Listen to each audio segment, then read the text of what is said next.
We're here. Good evening. Joseph signed up for a freaking membership? Dude, awesome. Mark, there's a lot of you here.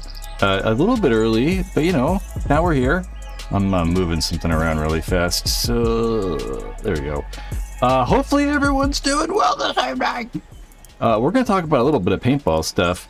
And, yep. Jake, Dustin, Tyler, Field Peace. I thought I was going to say Field 1 and then Field Pierce. I don't know. Yep. Hopefully everyone's well. Let's see what we're going to talk about tonight. We've got ESPN news. We're going to talk about paintball stats. I filmed a little bit of a comparison video of the GOR5, the CS3 and the DSR Plus. We're going to watch that. We might watch a little bit of a Hormesis video that came out today. I kind of wanted to check out that we have not watched yet. We're going to talk about serial killers. And there's another old paintball video I kind of want to watch that I thought would be fun. But as always, we want to thank bfpgear.com.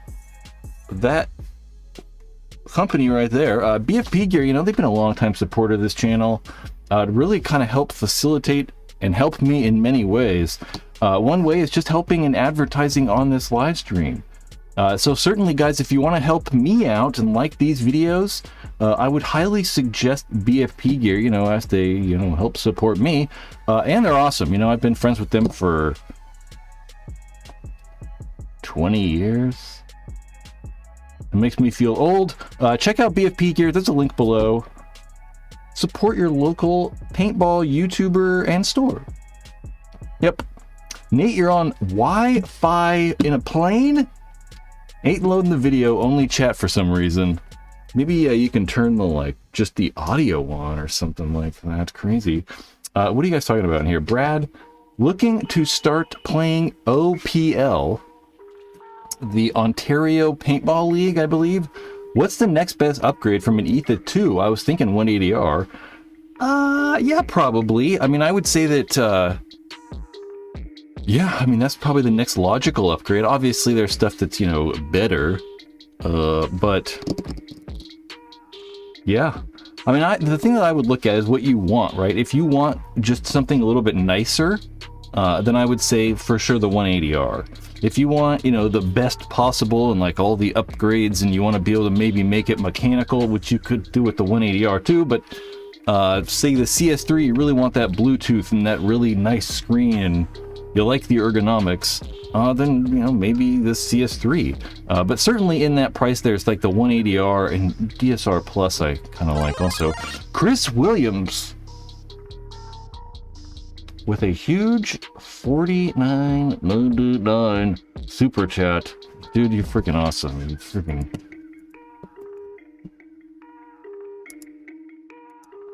Thank you, sir. Awesome. Ben Lawton, what are you saying? You say you're jumping the gun. Let's talk about getting a Prince Albert. I thought of Prince Albert because Prince Albert, the Prince Albert Sound. That's not really near Ontario. Jumping the gun a little bit, but in full tin hat mode. Do you think ESPN chose the time slots because they don't have much faith in viewership for the series? Let's just talk about that first. So, you know, I don't know. I probably... Oh, man. Guys, we talk about this all the time. This gets messed up every goddamn live stream, and I fix it beforehand, too. But see how I'm all off center? I gotta go over here and copy some settings and then paste these settings and then it fixes itself and then I gotta lock it.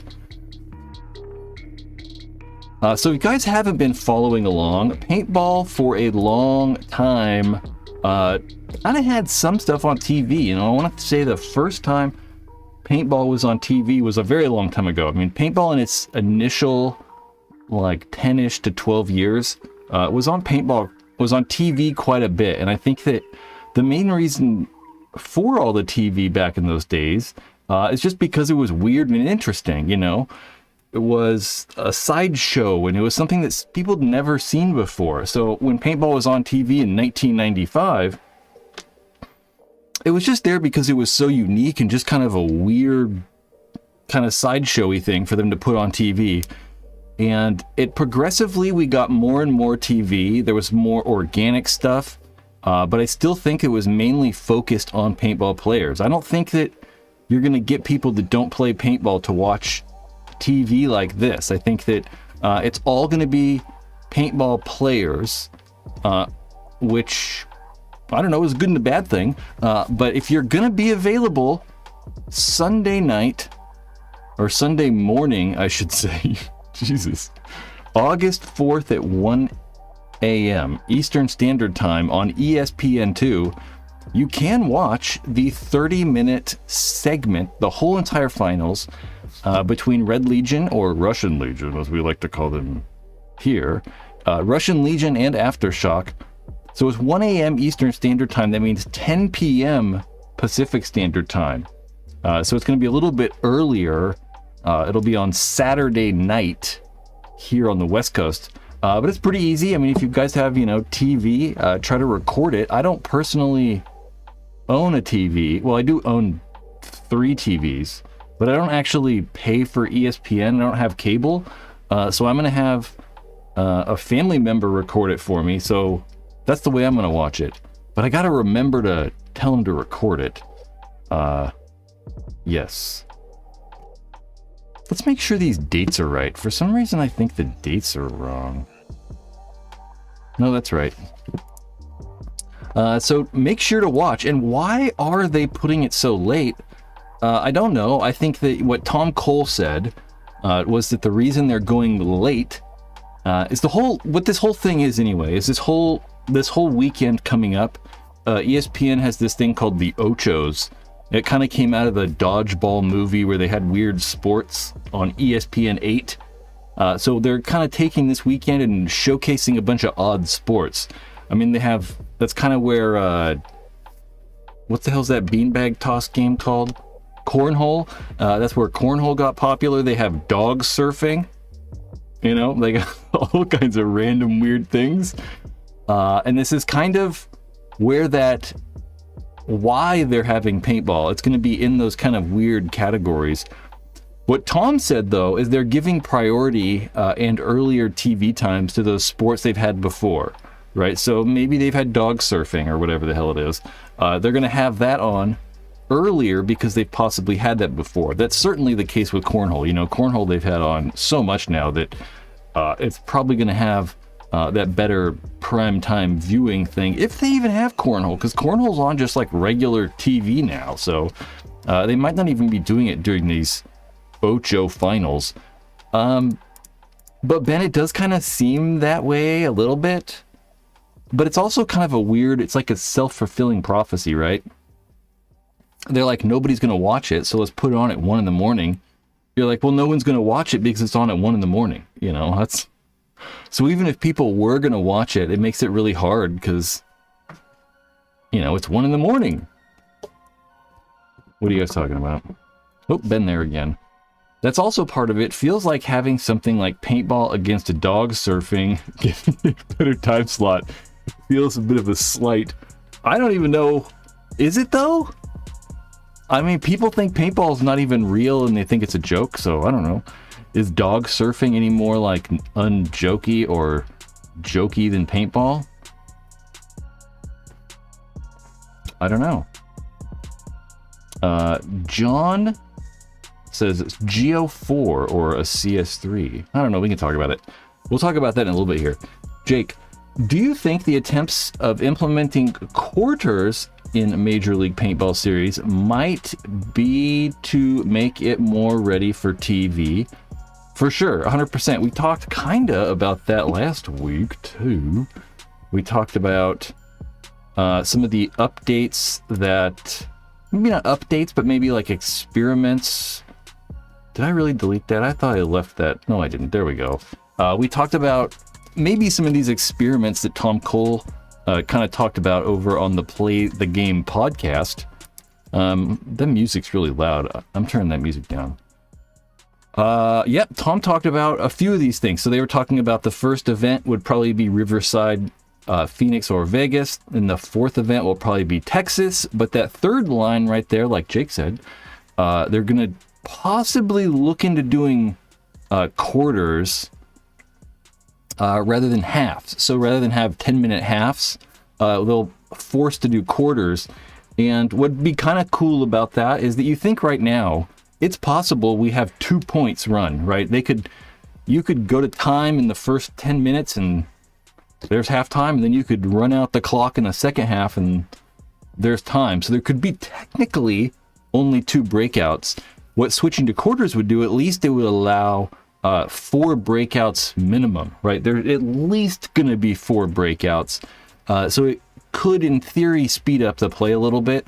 Although I don't think that we've really, the NXL, at least in that Pro Division, really hasn't struggled with like a speed problem. These last few tournaments have been really fast. So at least that hasn't been a problem lately, but certainly switching it to quarters would help.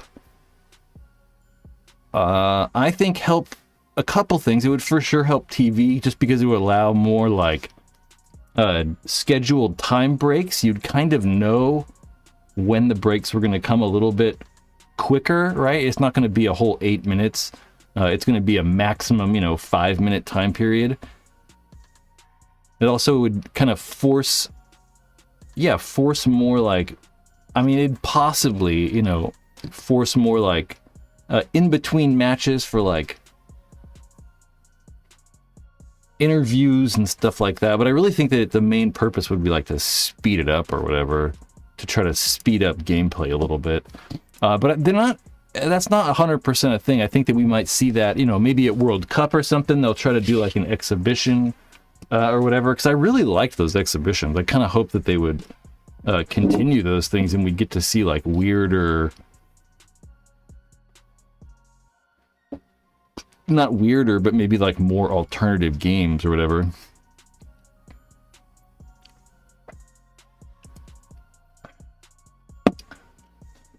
Yeah, Major League Paintball is kind of like, because one of the problems that they had is they had the WNXL, the Women's NXL, the NXL, and then the ICPL. So they wanted to make Major League Paintball kind of like incorporate all of those things. I don't know. I don't know if it makes any sense or not. I understand trying to get away from the X-Ball, National X-Ball League, because, like, what the hell is X-Ball? No one knows the hell that is. But everybody knows what, not everybody, but it's a little easier to, figure out once it's, the league is called Paintball. It just makes it a little easier. I think it makes it easier. I don't know, because we still have all the NXL branding. So now we have, like, Major League Paintball and NXL. So that makes it a little bit more confusing here. Yep. We talked about ESPN. ESPN, yeah, just make sure you guys watch. This is not, obviously you guys are a fan of paintball, and where is my graphic? Where is the ESPN graphic? That's not it. What is going on? There it is. Obviously we're all paintball people in here, so whether you watch tournament paintball or not, maybe you could care less about this X-Ball stuff or this pro paintball, but at least record it, maybe give it a watch. I don't know, the more and more I talk about paintball and the more I investigate paintball, the more and more I am not on board for TV. Go watch it, 1 a.m. Eastern. Yeah, exactly. It's kind of late, but you can record it, right? Honestly, it's going to be at 10 p.m. and I'm going to be in bed by then anyway. I'll probably be asleep by the time it starts, but we're going to record it. And then we'll report back. Since the live stream will only be, we'll do a live stream in like a couple days from that, so we'll be able to collect this. Do you also think because it have so much league makes it hard to put on TV? I don't know. I think the problem with paintball is it's confusing as hell to watch. So, I don't think that's about it. You know, that's about it. I mean, most people that play paintball don't watch paintball, you know, and the only people that do watch paintball are people that play paintball. So, you know, the market is very small for, you know, actual TV stuff. You know, Go Sports. Go Sports is, you know, pretty much TV. It's essentially the same quality. But there's, you know, only like, you know, 12,000 or 10,000 subscribing members for every event for Go Sports. So, I don't know. Who knows? Chris Martin. Got to be ways to stream it. ESPN is linked to Disney Plus and Hulu. Who has cable? Yeah, so that's what I was saying. I'm like, oh, fucking cable. I mean, some people do. I don't think that's the answer either, though. I don't think, you know, I don't know. I've been saying, I don't know, whatever. We'll just talk about it. You know, I've been saying that I don't think TV is the answer for a long time. I mean, I don't think that tournament paintball is the answer either. I think that one of the things that, like, all of us, right, and most of you guys in here aren't playing competitive tournament paintball all the time. You know, maybe you play a tournament a month or a tournament or two a year, sorry. But you're not, you know, playing 7 tournaments a year. So I really think that it's great that as an industry, you know, back in 1996, we really started to make this push towards speedball and getting on TV, which is great, you know. I don't think that was a bad thing. I just think as an industry, we've been, paintball industry, you know, from manufacturers to gun manufacturers to paint companies to everybody, we've really hard been going after this tournament segment, and I don't think it's the answer. So I don't know really what is the answer, but I know that I feel that paintball is about going to the paintball field and hanging out with your friends and just kind of playing paintball and telling stories and having fun. You know, that's what it is for 98% of the people. You know, it's not for most of those people aren't tournament players. So I think that we like don't focus or don't pay enough attention to just regular rec players, you know, guys that are playing big games or mag-fed players or pump players. You know, everything we see from the manufacturers in the industry is all like speedball. So I don't know. I don't know if, I don't know. I just don't know. Yep. I think about, like, we talk about skateboarding on here a lot, because I think skateboarding and other extreme sports like BMX or whatever, I think that they have a lot of, like, similarities with paintball. Because they have, like, two kind of categories, right? We have the people that are taking tournaments, like, really serious, and then people that just don't care at all. In skateboarding, there are far more people that don't care about contests at all. They don't watch them. They don't know who's winning. They just don't really care. And I think that the same exact thing goes for paintball. But we're trying to force the tournaments down people's throats. So, do I skate? Used to, not in forever. You know, not really. I'd say no. Yeah. I don't know. DGJ.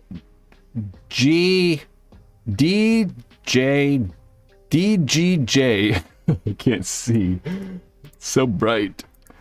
I mean, realistically, speedball is the only version of paintball that is viewable in any real capacity. Not really. I mean, I think that in a live category, if you're trying to show it live, for sure. But I don't think it's viewable anyway. You know? It doesn't, like, it's not viewable anyway. It doesn't matter if it's airball or whatever. I think that it's very difficult to make it viewable. I don't know. I don't know what the answers are. I just know that we keep doing the same thing and nothing changes. So that's all I know. Playing in tournaments is the natural progression of playing paintball. But why? You know, who cares? Why? You play rec ball walk-on and make friends, play with those friends, start a team and compete for fun. But then I think that people don't have fun competing. That's what I really think too. Like if tournaments were like more fun, I don't think that a lot of people would. I think that if tournaments were more fun, I don't know what the hell I was saying. I totally lost my train of thought. I just don't think tournaments are that fun. I never have, but I don't know. I realize that it's my opinion. I'm a jackass. What we can talk about, though,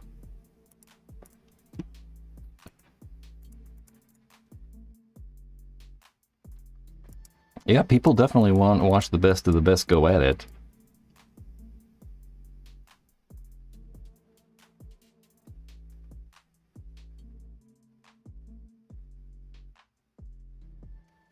Yep. Yeah, there's certainly like stress and all those things, but I don't think that, and it's certainly obviously all the other sports are just like that, but like, I just don't think that we should be like pushing tournament paintball so hard. You know, like, why doesn't the paintball industry like have more big games or like focus on that kind of stuff? I mean, they're still out there, just like not as many. Mike, why did they make paintball a Sunday sport? I don't really know. You know, I always think that it was because back in the day, most of the people that played competitively also worked in paintball. So they worked at like the paintball store or paintball companies or something like that. So most of those places would be open on Saturdays, like definitely paintball stores. So I think that Sundays kind of ended up being that default day because... yeah. Well, that's why. Let's talk about... Let's watch this. I'm going to put my headphones on, though. The other day... Not the other day. Well, I guess it was the other day. Saturday. I don't know why I thought it was, like, way deep into a day. We were out at said paintball field, out at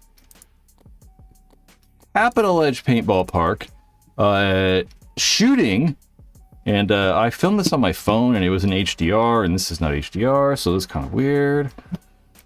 We shot the CS3, the Geo 5R, and a DSR Plus with the Ironman Pro kit. So this is kind of just a sound test, just to show people kind of maybe what these guns sound like. And we're going to crank this volume. I can't actually hear it. I'd like to be able to hear the audio back, so sorry. And I do think this is a fair comparison. So like from all of the CS3s that I've shot, the only two Geo 5s that I've used, and the many... I don't know, like 10 or 12 or something DSRs of all various versions. I do think that this is kind of a fair comparison. It's a very good, like, you can kind of hear how the guns sound, what the sound signature's like, just kind of how loud they are.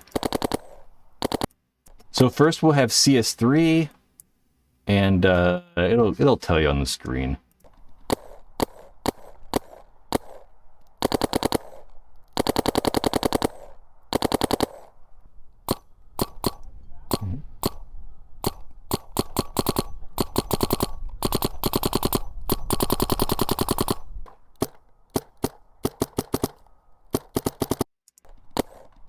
Yeah, so here's a bunch of them back to back too. I put like some strings right here together where it's like a shooting and then stuff.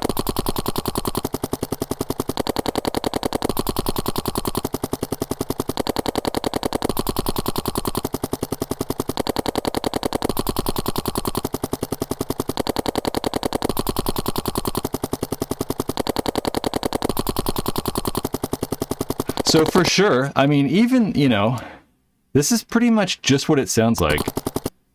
There's no question, from my experience, the CS3 is, at least from these two guns, the loudest of the two.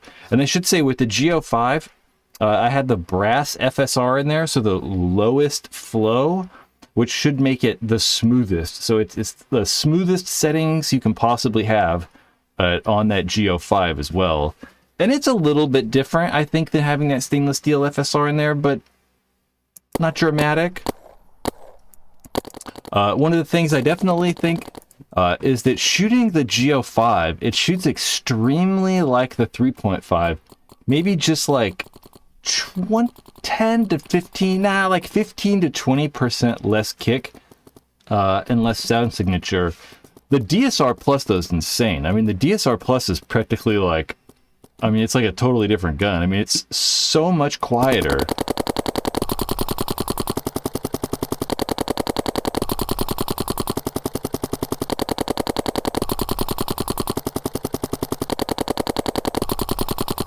It really is different.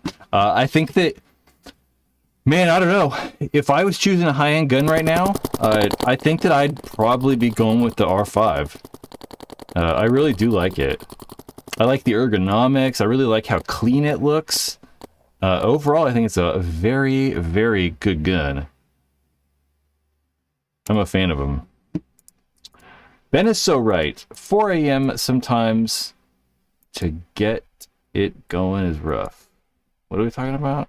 4 a.m. Who's getting up at 4 a.m.? I wish tournaments also didn't start so damn early. Why do they have to wake up early on weekends for fun? I get up so early anyway, I don't even care. I get up at like 5 a.m. Today I got up at like, 5:45 or 5:30. Ben, yesterday was a 5:30 start for a 5-man. That's insane. Yeah, that's a little early. That's a little early. I mean, I think out here, Jake could tell you, I think out here they probably are starting at like 7 o'clock. Maybe like 7:30 starts, but Jesus, 5:30 is gnarly. I mean, I remember going to PSP tournaments and getting there at dark. You know, we'd have a game that started at like 6:30 or some nonsense. Then you have to get there at like 4:30. It was crazy. You're walking around the field completely dark. We'd have flashlights and stuff, and you're like, this is crazy. So crazy. Rennick! I'm happy with my Prime XTS and GT2, though the DSR Plus is very tempting. You know, to be fair, I haven't shot the GT2. I did have the XTS. Yeah, they didn't really shoot that bad. You know, the XTS was very like quick and snappy, like very quick and snappy shot. Kind of like that CS3, but maybe a little sharper even. Always really liked the ergonomics of those MacDev guns. I'm a super fan of them. The DSR Plus shoots so well, I kind of don't like it. It just shoots so well. It's like, I don't know. Reffing PSP was terrible, I bet. You have to probably get there every single day. It's because they had so many teams at those tournaments. Not so many teams, they just had the schedules were all old school, so it's crazy. Jake, 7 a.m. sounds about right. It's crazy. I know nothing really does start on time anyway. D Money PB, do you think there is anything Virtue or Bunker King could do to fix the feeding issues without replacing an entire hopper? I don't know. I've never, like, this past weekend, right? I was going to go out there and I was like, you know, I have all these hoppers, right? So hold up. You know, I have all the hoppers right now. So, like, I have all of them. I don't have a Control 2, except for that. I don't have a Control 2. And I don't have a Triad, I guess. But, you know, here is a brand new Spire 5. And I don't understand how they're not working in the first place. I really don't get it. So, like, oh, I don't have batteries in here. Hold on.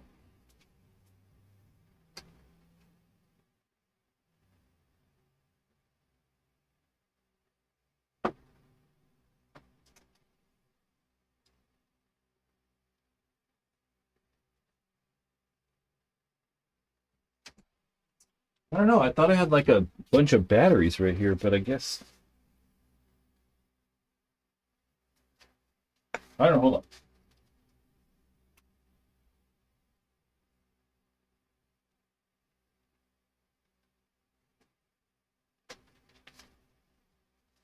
There are definitely batteries in here. Yeah, so I don't really like, I hate these hoppers. It's been so long since I've like fully taken one of these apart. Okay.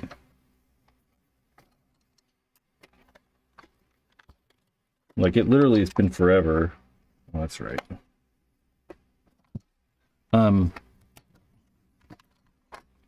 Yeah, one of the things that I don't quite understand is, you know, we've talked about this before, is I don't quite know exactly what's happening with those hoppers. It's something that, you know, I guess it would make sense if you had like, I'm like trying to talk and do this, and I'm not very good at putting these back together, so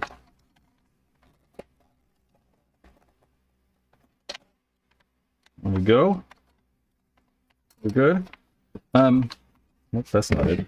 One of the things that I don't quite understand is just how they're not working, you know, like, I would understand maybe if they were like, oh, whatever, we'll do this later. I would understand if they were like, you know, all sound activated hoppers and like sound activated, or they're using the accelerometer like these kind of do. It would sort of make sense to me. But as we can see right here, I'll show you, these don't use the accelerometer. You know, their primary source of operation is going to be those infrared eyes. So we can see that my finger in there like a paintball, and you just move your finger in and out like a paintball, you know.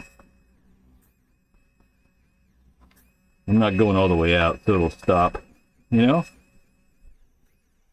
So I don't quite understand how that's not working with these other hoppers. I don't know. But again, like I said, I haven't really investigated it crazy amount, but it just doesn't make any sense to me. So some people say that it's working perfectly fine, and some people say it doesn't. And what I really think is there's like one person this happens to, and then a bunch of other people are kind of lying, or they're confused and they're just making stuff up. I think people lie a lot, so I don't know if it's an actual real problem or not. Like, how many of you in here have personally seen this problem? You know? Yep, this one has eyes for sure. That's what that whole like finger dealio I was demonstrating right there. I'm actually gonna take the batteries out of here. Yeah, so this is Aspire 5. We're all, you know, obviously we're wondering. Do I lie? Sometimes, yeah, I guess we all do, for sure. I'm definitely not lying about, like, my hopper not working. That's for sure. I just think that, like, I don't know, you know, I've talked to a lot of people. In my days about this stuff, and I think that people say stuff to get attention, or they're just confused sometimes, or I don't know, you know. You don't lie on the internet, Brad. My uncle works as my uncle who works at Nintendo told me. That's funny. Sounds right. So I don't know. You know, yeah, but what brought this up is I was going to take all these hoppers out there and test them all and be like, I'm going to see if I can find one of these that doesn't work. You know, find one of them that doesn't work on the R5. And I was like, I'm not ever even going to be able to tell. I'm like, I don't want to go out there and waste like a whole case of paint and be like, they worked perfect, and then what? You know, I don't have anywhere to put that information. I'm not doing a video on that gun, so I don't know. Totally not making an R5 video. My Control 2 is having issues, so I went and bought a Spire 5, and it works fine.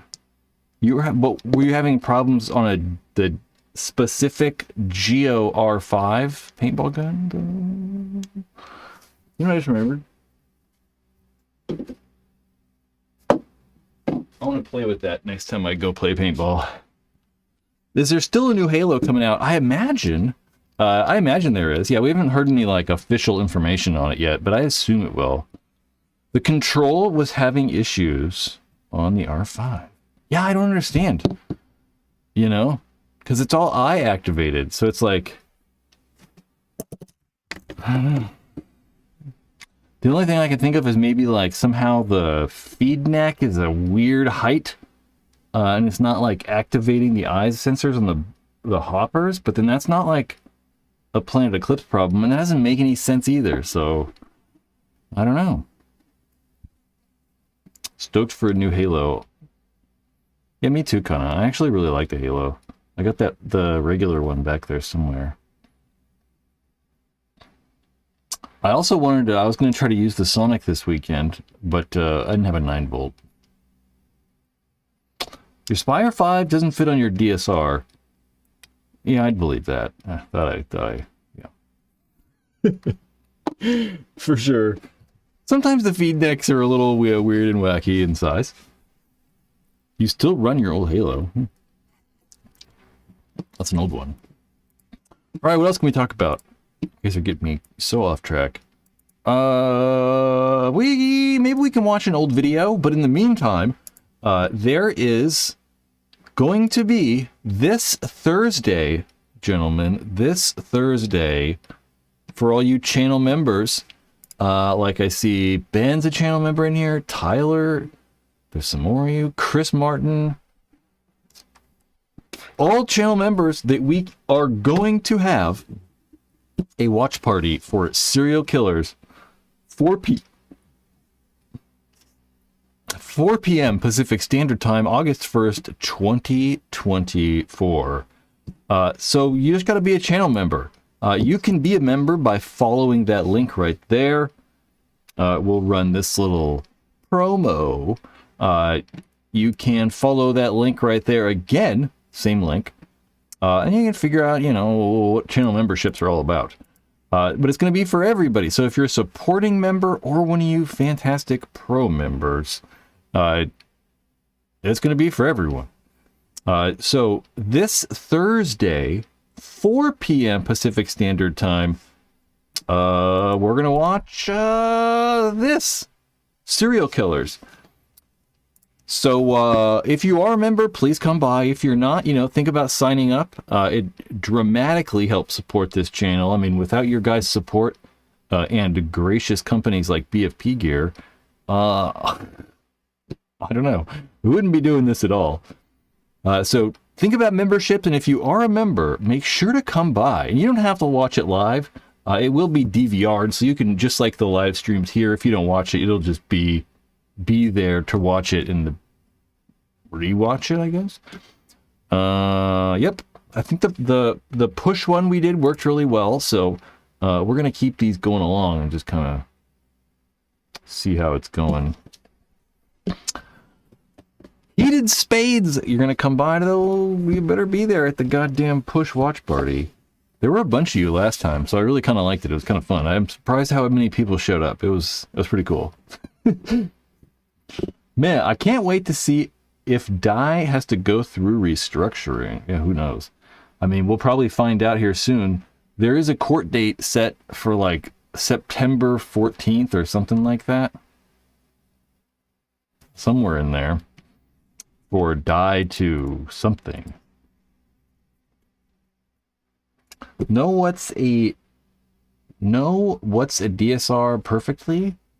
In R2, just saying, man, never a problem with them. Or maybe what fits something.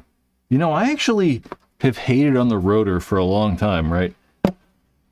You hear me talk about the rotor often, and how I don't like it. Although less and less on the rotor. And I've been using it a while now, you know, like, we used it in that Geo shooting video. Really, oh god. I had no problems with my R2. My only thing I don't like about them is just how they go together, right? They just don't go together that well. I hate how they, like, snap together and stuff. I much prefer the old hopper. Just the regular LTR, I think, is a better loader. Just because it's so much easier to put together. Did I get it? There it is. Did I actually get it on this time? together. Yeah, I don't know. The main reason I don't like them is because they would jam all the time, and I just have problems with them jamming back in the day. But, you know, I do notice that people say they're good and have no problems with them, so I've given it like a second chance, and have been using the R2, and I like it. You know, I've had no problems with it. I really like the way it looks. I've always liked the way they look. It's just really, like, clean, and, like, I like the slenderness of it. It's just my problems with jamming, and I have not had a problem with jam yet. No batteries. R2. Dave Youngblood pedo case. Yeah, it's all over Reddit. Reddit's probably going to be your best bet. Or M. Carter Brown. M. Carter Brown, there's like a thing you can go on or whatever, and you can look at that on there. I assume that we'll talk about that when we actually have information. You know, when there's actually, like, information, not just, like, court documents, will actually say something. When there's actually been, like, a verdict or, like, a ruling or whatever the hell they're called. More people would watch dogs surfing than paintball. Yeah, because it's more interesting. I mean, people have dogs. You can just watch it. There's one thing you got to look at. It's not just, like, chaos the whole time, so... Everything Dye makes seemed to be good quality. I kind of agree. I think their guns, oddly, are probably the worst things they make. Like, if you think about, like, you know, their pads are all made really well, the masks are all made really well, the hoppers are all made really well, the barrels are all made really well, like, everything's made really well, except the guns, kind of. I feel like the guns are probably, like, the worst thing. Yeah, the court case is very odd. It lists, like, or, like, says things that Dave Youngblood did specifically. Dave DeHaan, really, Dave DeHaan is his real name. Dave DeHaan or Dave Youngblood did, but it also, like, says that the company is getting sued. It's very confusing. I don't quite understand. You know, it'd be like if I did something and then you sued the company that I owned. It's like, I don't quite understand how that works. So, I don't know. Yeah. What would Virtue do with a Spire IR3? I don't know. I was going to say, what would they do with the Spire if they came out with the Spire 6? Well, if they came out with a new version of the Spire, I think that they would probably try to, like, incorporate versions of the new drivetrain from the Control. You know how they made it, like, they, like, got rid of the cone on top, so it's, like, really smaller inside? I assumed they would probably do that with, like, a new version of the Spire, but I don't know if they did an IR3. I don't know.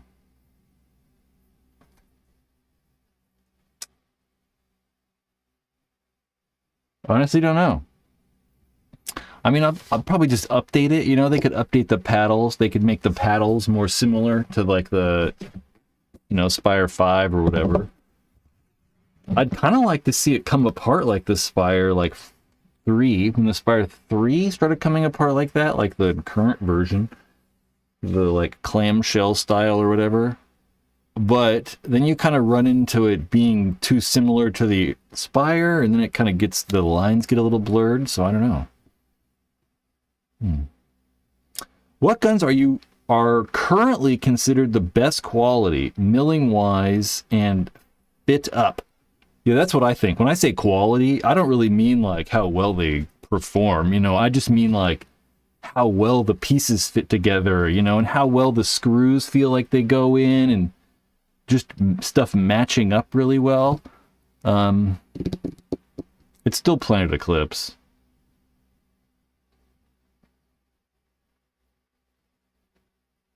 Yep. I'd say Planet Eclipse, and then I really like the Field 1 stuff. I still think that, like, the Field 1 guns feel really good in your hands, and they use all the stainless steel screws, so the stainless steel screws just go in really nice. The Field 1 stuff, though, is like, it's just a little weird, right? I mean, it's not as, like, modern or as nice as, like, the Planet Eclipse guns. But just the way that, like, they feel is very good. The Planet Eclipse stuff is just... that fit and finish is definitely better than all the other companies, but I think that one of the things they do really well is it's just super consistent.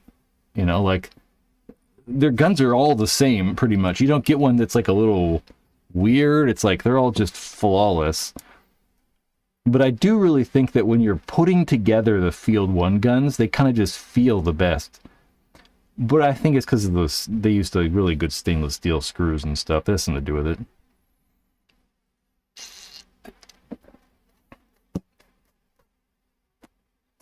Some brains. I'm waiting for triad shells snapping from unintuitive design. What do you mean?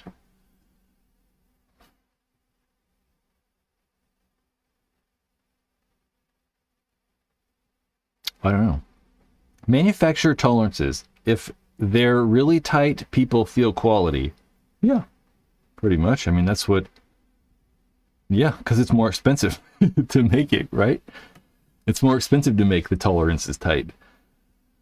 If they're all sloppy and loose, that's how you get a Tipman. Field 1 kind of feels like a classic car with a modern engine and brakes. Yeah, for sure. That's a very good, like, analogy. No question. Yep.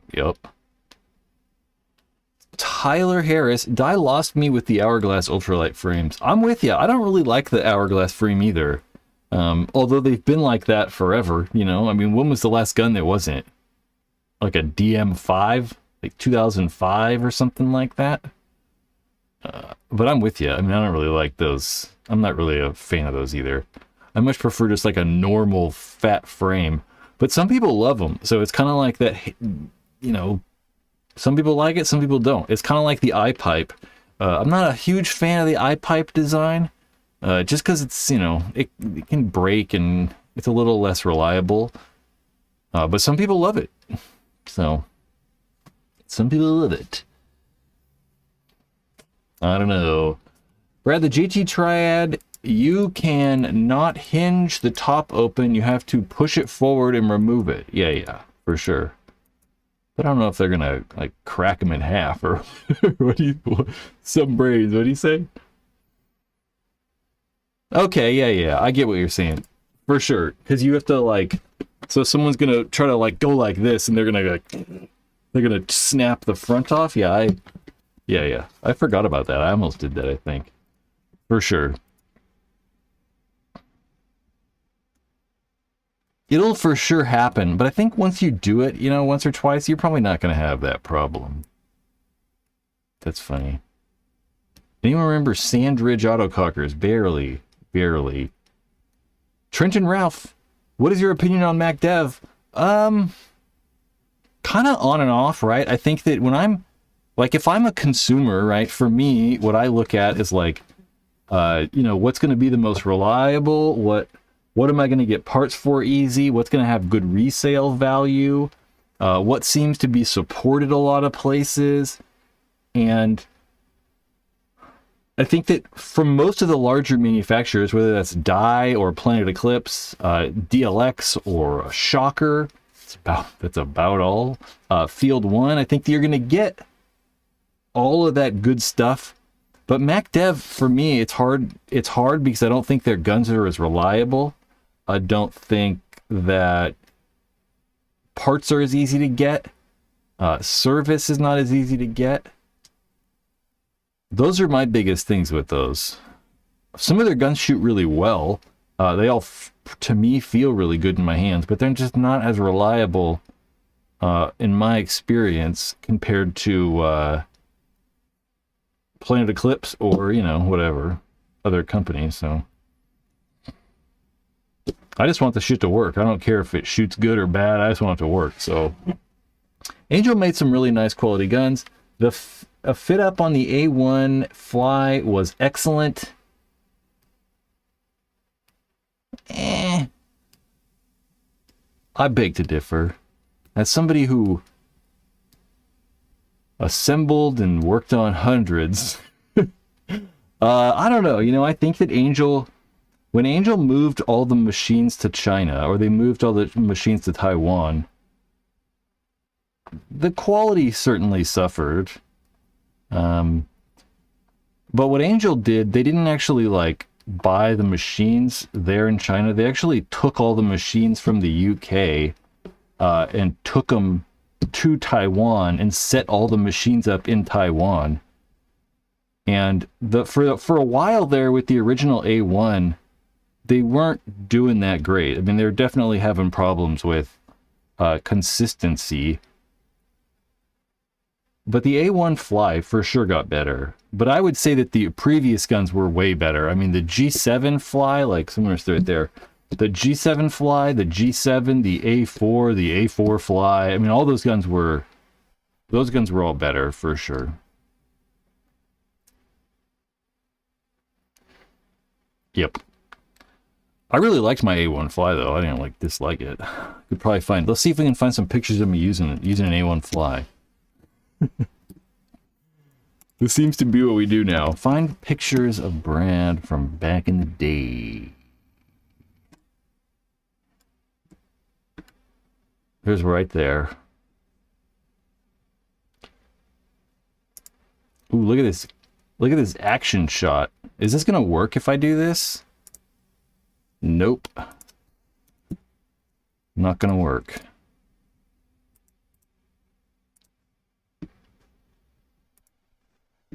This is at the hold on. Let's do it like this. This is at the WCPPL here in Sacramento, California in 2012, I think. Good Lord. 2012? 2009, I'm sorry. Good Lord. 2009. Ooh, here's another cool one. This is when I was like cool, when I was like played paintball and I was like cool.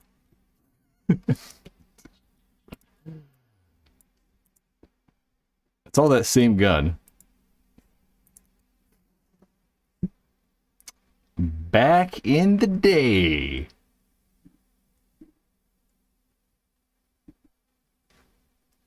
This one's kind of cool.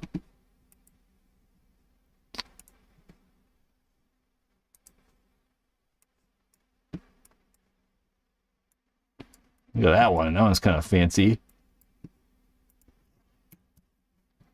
The Angel A1 Fly.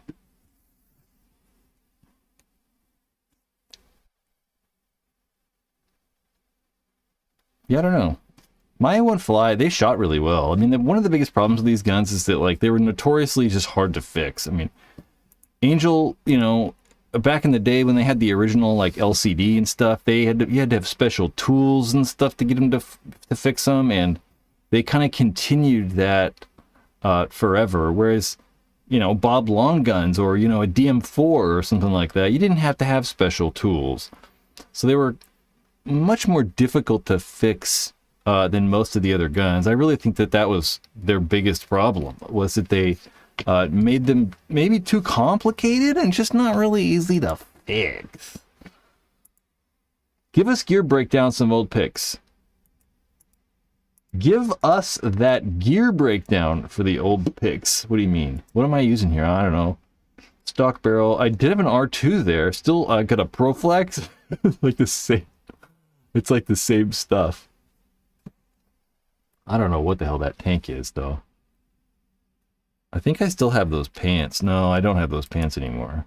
Maybe I do somewhere. I don't know. The MPPL Super 7 series.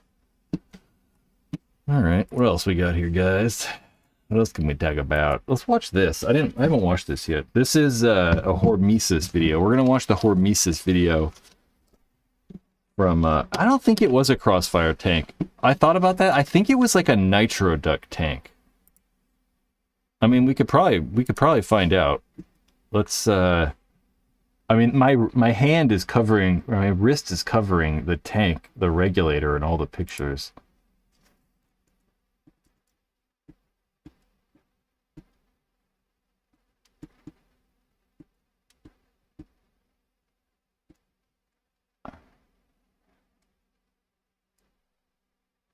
No, you know what it might have been? It might have been a Gorilla air tank.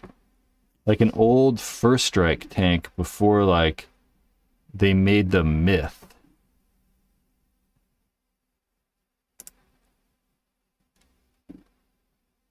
Yeah, I don't know. Maybe.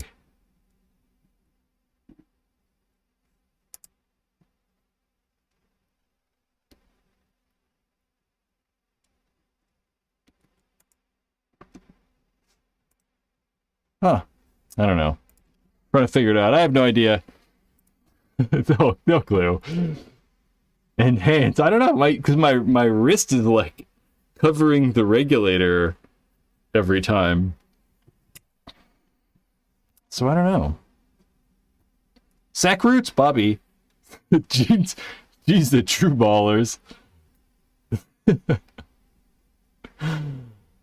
I wear jeans sometimes. I should start wearing. We should all start wearing jeans and flannels. What was the worst high-end marker you've ever owned? I don't know. What's the worst high-end gun I've ever owned? A Tauntaun Shocker, without question. I had a Tauntaun Shocker. The Tauntaun Shocker SFT. This is the exact color a gun I had and everything. And it was just a goddamn nightmare. I mean, the thing never worked. It was terrible. This right here. Tauntaun Shocker. It was goddamn awful. I mean, it literally, like, never worked. You know? It was god-awful. I've talked about that gun before, but it was just trash. It, like, never worked. It just never worked. Probably that. I never owned anything weird. You know, I never owned, like, anything real crazy. You know, like a Dangerous Power Fusion or, like... I never owned anything weird. Most of the stuff, you know, I don't have the money to just waste it on stuff. Well, not nowadays. I mean, I definitely didn't back then either, but I definitely did. You know, I didn't need this. The Tauntaun Shocker is trash. Favorite pod pack? Right now, my favorite pack is probably the Kinetic Modular Harness from Kinetic Paintball. Let's see if they have those back in stock. They were out of stock for kind of a long time there. But this is without question my favorite pack. Still sold out, unfortunately. But it's my favorite. I'd say if you can't buy one of these, because it's out of stock right now, I would... probably say the infamous one. Either the infamous one. Oh, are they doing a version 2? I didn't know that. Hey Siri, set reminder, Kinetic version 2.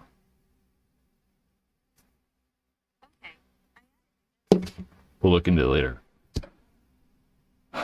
Yeah, I didn't know that. I really like it. I mean, I really do. I would say that if it wasn't that then, I really liked my Infamous packs. Either the Infamous pack or... yeah, the Infamous pack. The Sport one or their regular Pro DNA one. They're both really good. I like those. Yep.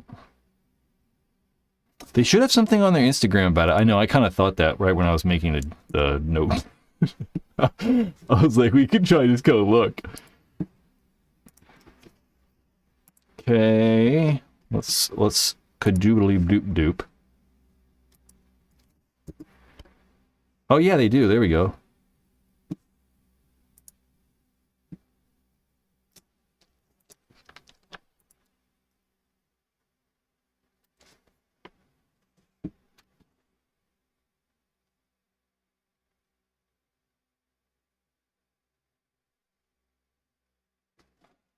I'm looking at it to see what it different, if it looks different, what's different.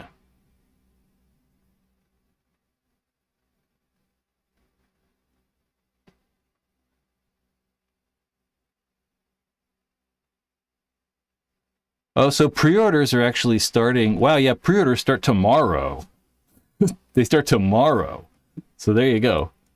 Right there.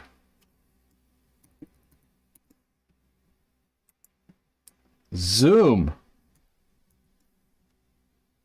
So yeah, what I can say, let's go back to the Kinetic website.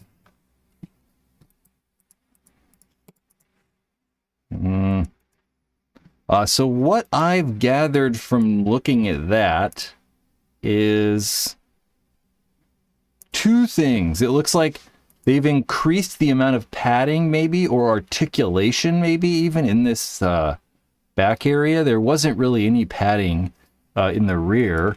It looks like maybe they've beefed up the belt a little bit and added a little bit more padding to the belt. Maybe there'll be two different versions of the belt. And then also added more loops on the outside. It looks like rather than having the one on the outside, maybe they put two out there so you can hold really way more paint. I mean, geez, it was holding 11 before, so we're at 13 now if you want. The one thing that I didn't like about these is I kind of wish they made a 4+3. You know, I don't really need a 5-pack. I take out 4 pods most of the time. So I kind of end up with this one empty spot. So I really kind of wish they'd make a 4-pack or just an option to purchase a 4-pack maybe separately or something like that. So it looks like they've changed some stuff, but it looks like it's about the same thing, which is good because I was really a fan of the thing. So yeah, the Kinetic Modular Pack, I'd go look at it, check it out. You might be able to order it with this promo code. Try it out. If you use that promo code on Kinetic, the PBRML10, you actually can get 10% off your order. But I don't know if it's going to work with anyone. CJ, who doesn't want more padding in the rear? I mean, that's what all these bitches are paying for, right? BBLs. I could use a little more padding in the rear. I like my ladies to have more padding in the rear, that's for sure. No, lady doesn't have padding in the rear. It feels like she feels like a 12-year-old boy, and I'm not into the 12-year-old boy feel. No padding in the rear. Why? We still talking about paintball gear? Everyone really liked my rear padding joke. It wasn't even a joke. Thank you, guys.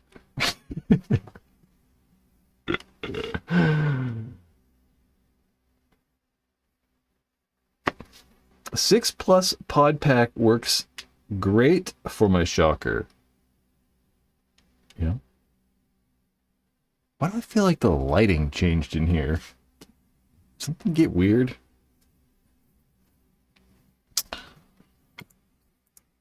Nothing wrong with a good BBL. Yeah, I don't know. I could go without the diaper butt look. I'm not a fan of the diaper butt. Oh yeah, that's right. I got distracted.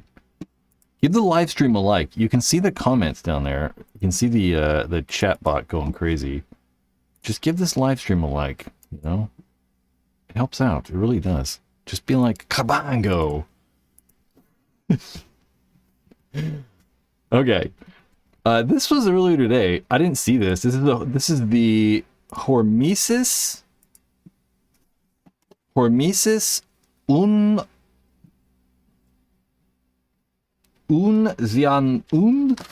We're gonna speak German. German? The Germans? We're gonna have to mute the audio, I think, though. We might blast through this. You know, I'm not a huge fan of watching other people's content. But if it's just a brand like this, and we're kind of promoting the brand by watching their content, I don't feel so bad. So that's what we're gonna do. We're gonna turn on that, though. Tough draw. Yeah. Doing well. How are you? So this is the Hormesis 1v1 Elite Tour out in North Carolina. North Kakalaki. Expectations are none today. Oh, I put my Matt? big boy pants on today and ready to go shoot paintballs at other people, so it'll be fun. I played the Joust in California last year at the finale. Oh, really? That was a ton of fun, so I have not Definitely played the out duel. of breath. I know, got to go the distance. You know, it's going to be a little bit CJD Young the of a grinder, but don't call me Matt the gym rat for no reason. So this is my been in the gym, BBL. been working. It's the BBL. Yeah, I'm excited. This is the best format. It's the BBL fund. I'm excited to get to play Besterman, who is another Planet Eclipse guy like myself. We play very similar, so it should be an awesome match. We've been playing for 24 years altogether. I've fought against all these gridlock trauma guys for years, 2005 especially, and it's a family reunion. Just every time found I out. come up here, so I'm a big fan. I'm really glad Ollie did The something that's Brazilian growing the booty scene lifts. and catching popularity across the country. It's a really cool format. Not a fan. It's hard to compete in. I like what Tyler Harmon said. He said a game can be like a 5-man game can be a series of one-on-ones. You know, it doesn't always break down like that, but oftentimes you kind of fight one guy, either win or lose, fight the next guy, win or lose. So one-on-ones are always a great thing to practice in a short field like this. I mean, you're practicing getting your gun. See, I up, really practicing- do like this though. I mean, I'm a fan of these like Hormesis toury kind of things. Jason's had experience on this format. You know, I think it's one of those things where it's like, it's competitive, but it's more focused around just having a good time and having fun, rather than just winning, you know, which I really enjoy. I also think the one-on-one format is really easy to watch, you know, so doing one-on-ones is just, you know, easy to watch. Schwartz, look at that, you like freaking re-upped during the live stream. Wish it would like freaking notifications on those things though, dude. Iron Man. I don't know if that's an actual Iron Man. Yeah, we're gonna have to turn this part down or we're gonna get kicked off the internet, so turning that audio off. Yeah, you know, one thing that I thought about doing one of these and I was like, it'd be really cool if like I went to one of these and I like documented the whole way through it. But I was like, you know, I really kind of suck, so it wouldn't probably be that exciting. I'd probably lose every match. So I would never even, like, win any of them. Especially in the rain like that.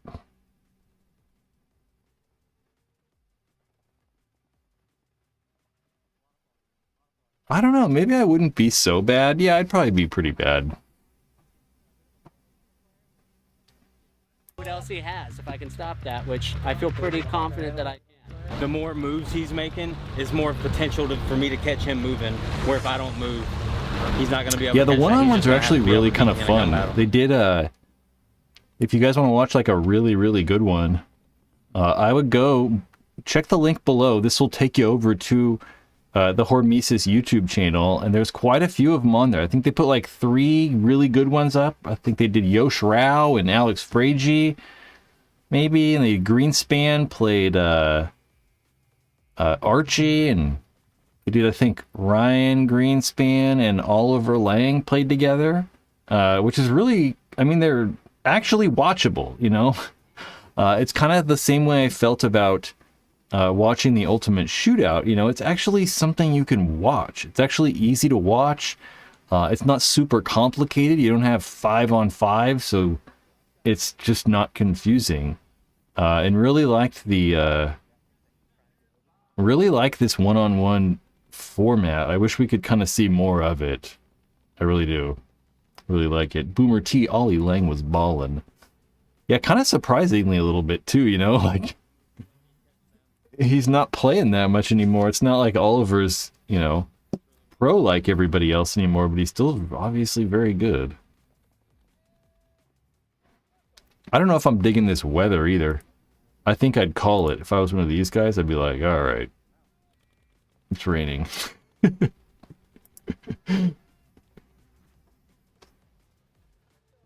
Yeah, Oliver was talking about having them at NXLs. I know Tom Cole was kind of interested.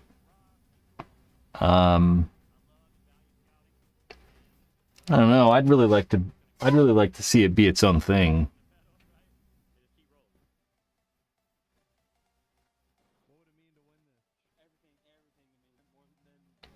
I just wish it could be filmed a little bit better and filmed a little bit differently.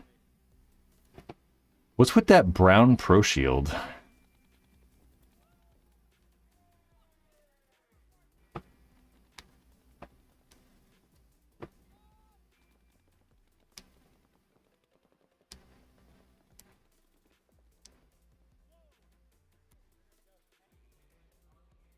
One thing that's true, dude, everyone's so good now. Like, these guys would destroy me, probably. Plus, I'd be so tired. I'd get so quickly tired. I'd be, like, just exhausted within, like, 15 minutes. 15 grand for the winner this year. Is it really $15,000? Is it 15 grand for at the, like, final? That's crazy, dude. Like, I don't know why other pros don't play, you know, like 15 grand is a lot of money, you know. You win $15,000 and most of these pro guys don't make that in 4 years of playing. So, it's crazy. Pro Shields are like anti-ag. I love the Pro Shield. The Pro Shield is one of the coolest bottoms. I really like the original Pro Shield bottom. I've never seen it in black, though. Or brown like that, though, I don't think. I mean, you could get, like, clear and dye it or something like that, but I don't know.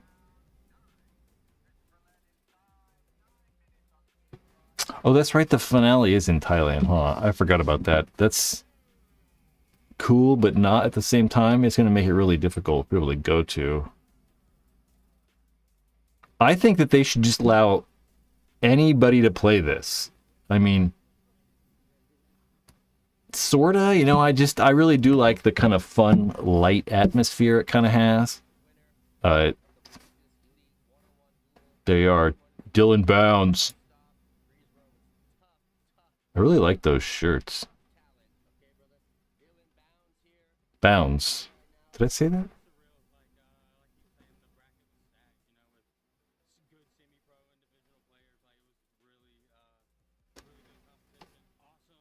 Came to Paintball Central because they could have went anywhere I'm on listening, the East you Coast. guys You could have aren't, went to sorry. Florida, you could have went to New York, Maryland. They got a lot of big fields out there, so super fortunate that you came all the way to Paintball Central. So are you ready to be the best dueler in the world? What was driving me the most to come out here was all of the other leagues. Even if you win, you know, you're splitting. See, look at with Oliver. guys, like, He just this loves it. could That's so really cool. change the way I play paintball and the way I You can see that they both are really like yeah, this was fun and enjoying it. I was which so driven to like. come out here and perform and Cool. do well. So what are you gonna do to practice, to prepare for the rest? Because, you know, we're gonna go to 2 more stops in the U.S. There's gonna be 2 more heater American, you know, individuals who are gonna be able to be in it. And then we're going to Canada, we're going to Prague next weekend, and we're going to Mexico. So what are you gonna be preparing for these, you know, for the grand finale in Thailand?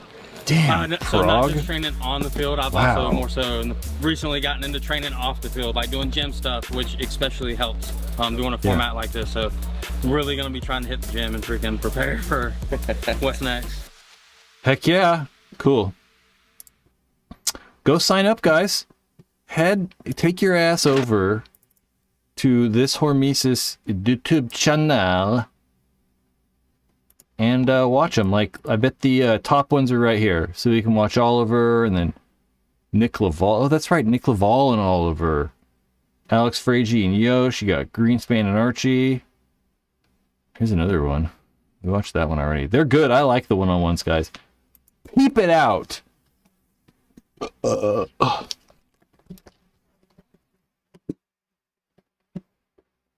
What is going on? Paintball Central is really nice. Played a CFOA tournament there years ago. I played a PSP tournament there years ago.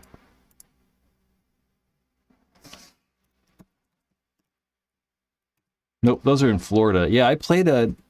Let's see if I can find a picture of the tournament.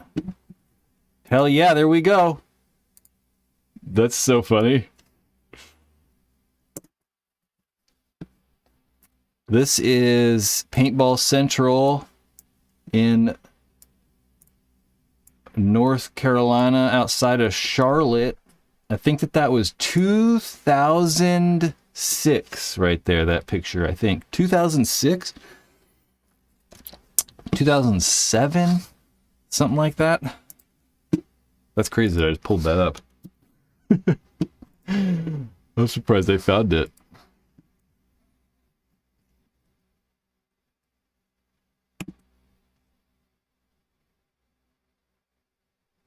I can't stand the rain. That sad dog in the rain. Anyway, okay. What are you guys doing in the chat? I'll stop ignoring everyone. I was at that PSP tournament. That's funny. Ref D3. Really? I don't know what we played. I probably played Division 3. That's crazy. I think that we played Division 3. I don't remember. It was either Division 3 or Division 2. That's funny. I would have played for the Rodents at that time. Check. Rain sucks in every outdoor sport except surfing. I don't know. I actually really like to swim in the rain. We used to have swim practice in the rain. It felt so cool. Sorta. If it was swim practice in the summer and it rained, it was nice. But if it rained in the winter, not so nice. Not so nice. Chris Raymond, I thought about you today.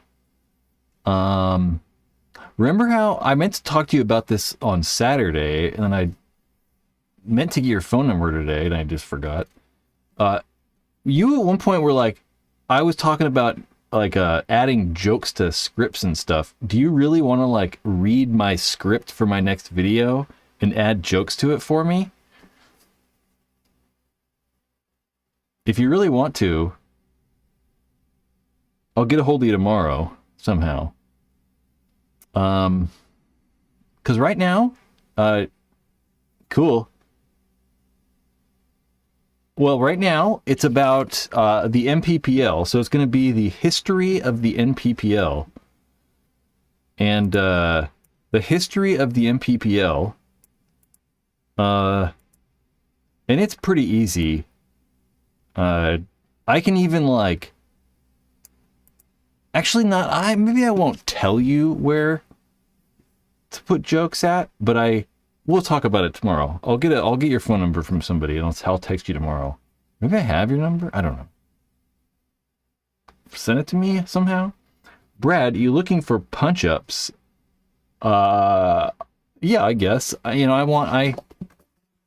Chris just brought it up. That's why I wouldn't have asked anybody ever, but he brought it up. Yeah, I'm just not good at writing jokes. So I kind of want someone to help me. And Chris is funny. So, I mean, I'm not very I just can't think of stuff like that. Quick and witty like that. Chris is more quicker than I am. Yeah, someone's got it. I'll figure it out. I'll figure it out tomorrow. Chris has got it, or Mark's got it for sure. Or something. We'll figure it out. Yeah, I meant to talk to you Saturday, and I just totally forgot. I mean, I remembered when I got there, and then I was driving home, and I was like, oh, shit, that's right. Yeah, I don't know if... what's going to happen to Dai? I was wondering if they're going to transfer the company over to somebody else, or what the heck's going on? I'm also having trouble with the thumbnail for this next video. I have so many different... That's what I was doing today. I have so many different thumbnails. You guys want to look at all the... Here's all... Let's look at thumbnails together.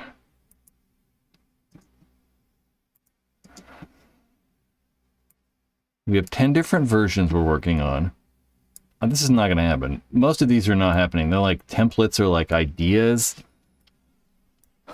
That one, that's definitely not a thumbnail. That's not happening. I don't know about that one. I kind of like that, but I kind of like that. I kind of like this a smidgen more.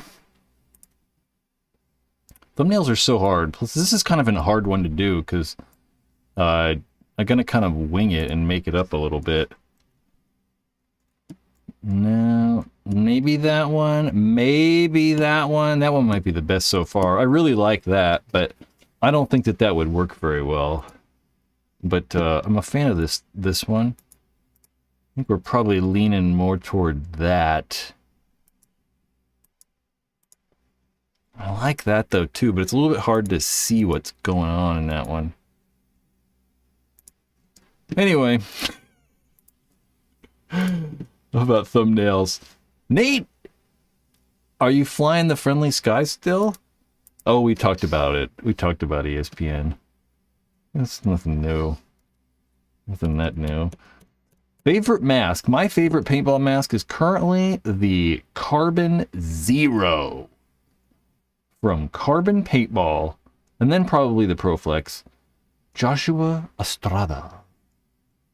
Big women are shade in the summer and worth it in the winter. Okay. I don't want a lady to give me shade. Dude, if a woman's giving me shade, we've got problems. You know, I'm real big. Look at how big I am. I can touch the ceiling.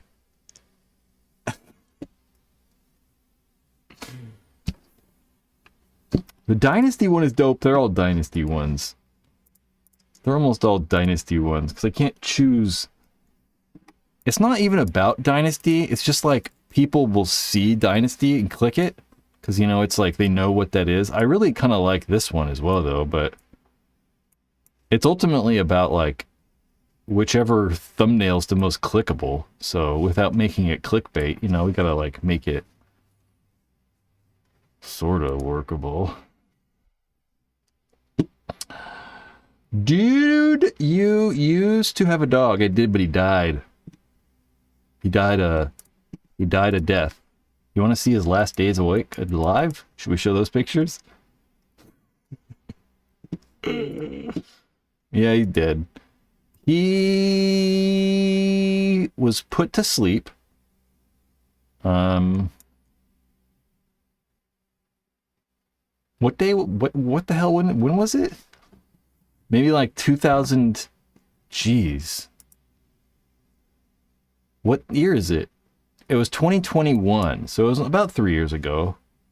So not, you know, a while ago, really. He only lived to be 9, though, which is kind of sad, you know. Yep.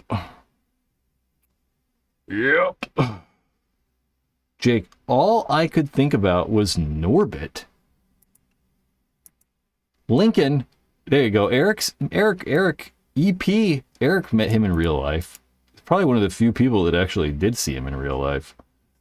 EP, 100% Eric saw him in real life.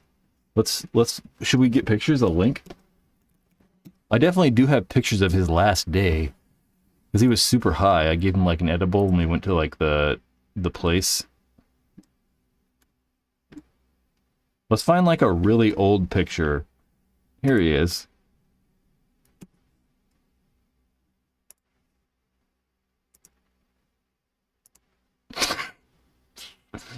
This is a funny picture. That was my dog.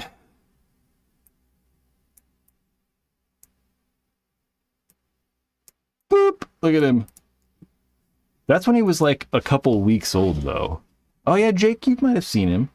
Nate, you might have seen him too, actually. He was a Boston Terrier.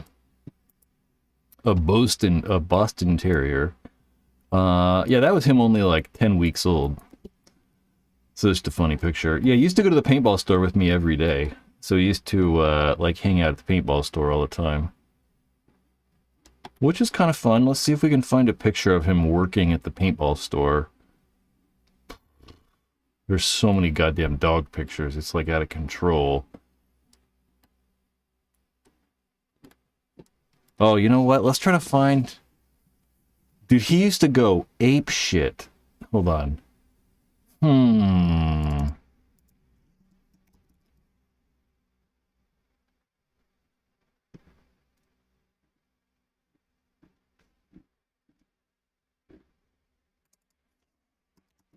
So in the back of the paintball store, damn, where?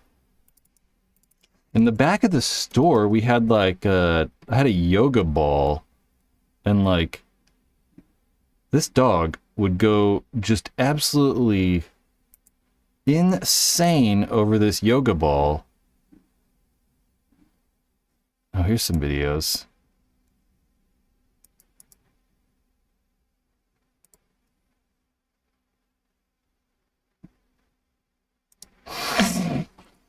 You can see the back of the old paintball store too. Let's see. We're doing it, I guess. See, there's the dog. And he would like just like go insane over this yoga ball. He'd like try to bite it and like go crazy. That was funny. This is not that exciting. There's the back of the store though, part of it. That's like 2 parts of it. Anyway. Enough of that. I don't know what the hell we're doing. Boston Terriers are the best. Yeah, he's okay. You know, I feel really bad though, because like those dogs are bred to be like, you know, like they can't breathe very well. Thankfully, he could breathe fine. He didn't really have problems with breathing, but plenty of those dogs have problems with breathing, and we're literally breeding the dogs to look that way. And they have a bunch of like old like health problems and stuff like that. So it's like, it's kind of messed up. Imagine you having kids and you're like, but I want my kid to be like malnutrition shaped and like have crazy arms. You're like, what? No, you have to have your like, they have to be like normal. We can't be like breeding these freak animals. So in the future, getting an animal, I think that buying just like a mutt from the pound, not even buying, just getting a mutt from the pound or something like that is the way to do it. Because I don't think that no matter what kind of dog you have, you're gonna like the dog. It's not like you're only gonna like French or Boston Terriers or, you know, Labradoodles or some shit. I don't know. Who knows? How much did it cost you to buy a paintball store? I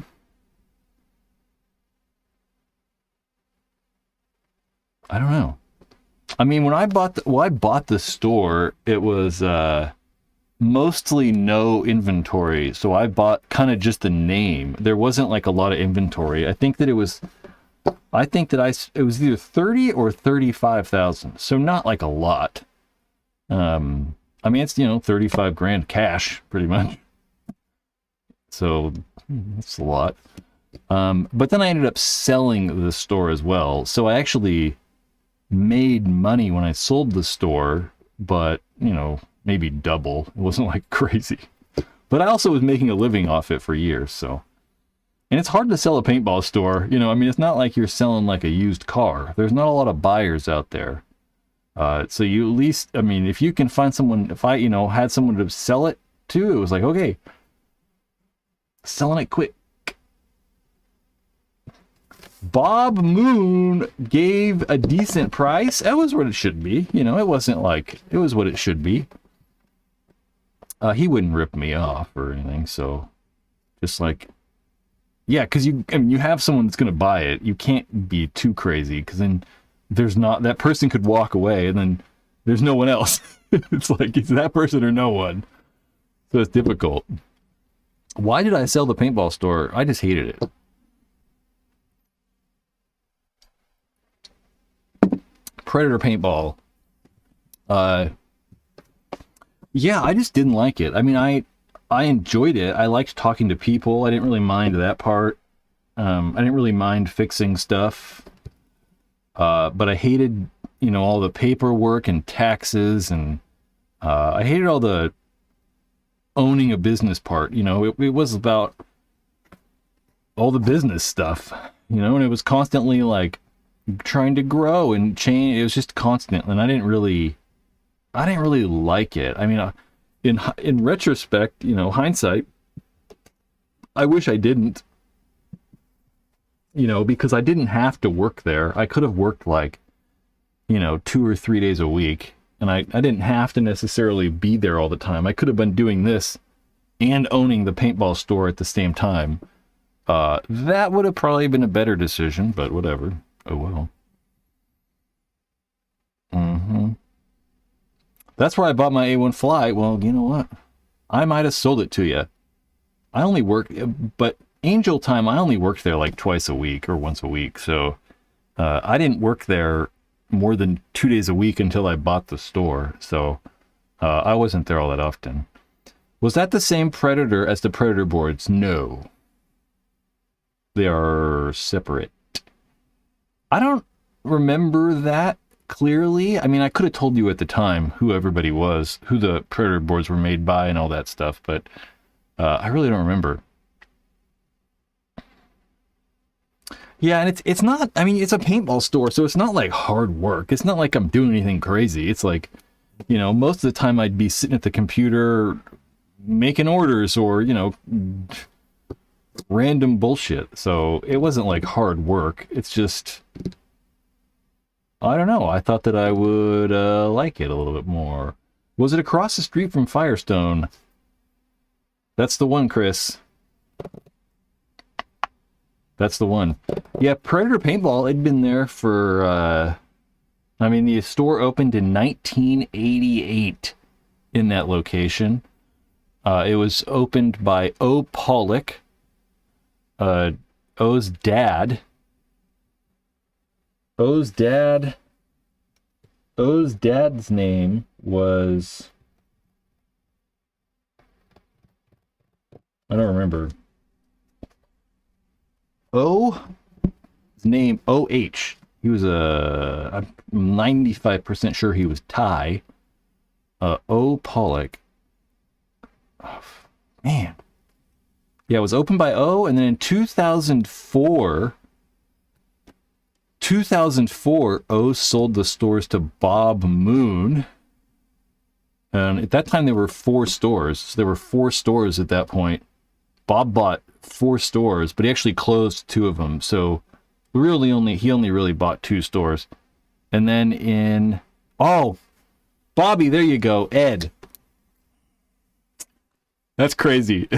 There's very few people who would be in here that would remember. That's right, Ed.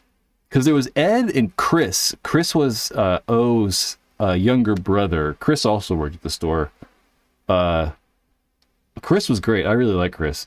O and I didn't, you know, mesh too well. But I only worked for O for maybe like a year. Bob bought the stores in 2004.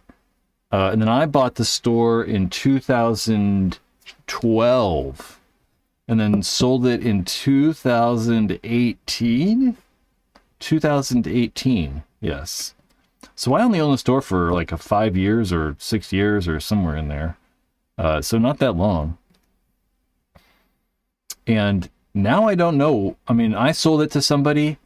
The people I sold it to, I kind of knew were going to run it into the ground. So I kind of knew it was going to go bad, which it did. I mean, they had the store for maybe like a year and a half. And then it's been sold to someone else, and then something, and I don't know who the hell owns it now. So I don't know. Rennick, O. Pollock. I remember the O mags. The O mags. He tuned and nicely fitted air gun design auto mags. Was that what they were called? O mags? I remember hearing stories like back in the day about them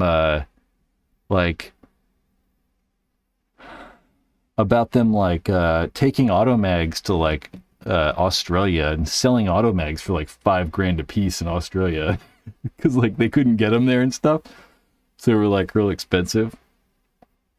Crazy. O is a weirdo. I don't know. I don't know. We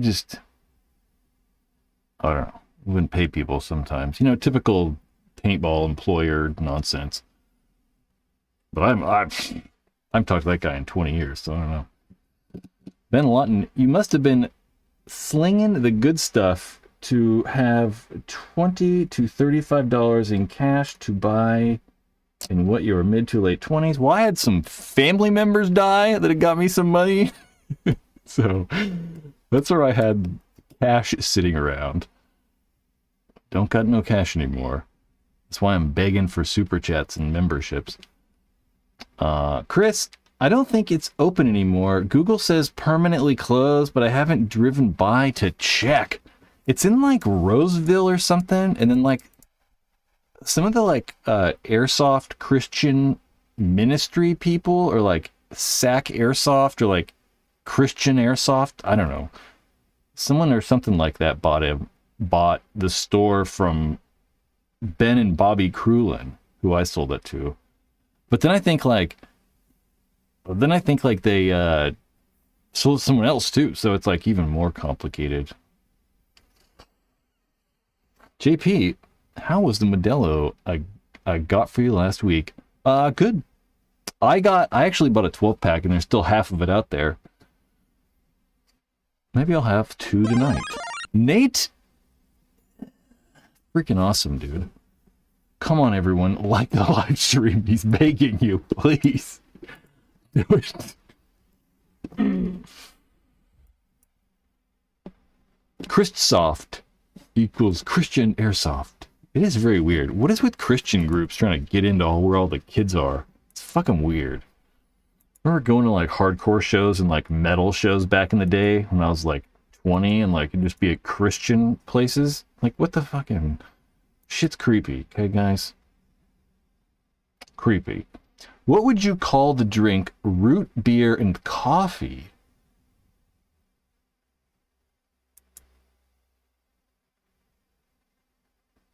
I don't know. My friend's dad used to make homemade root beer. It was pretty good. It was actually really good.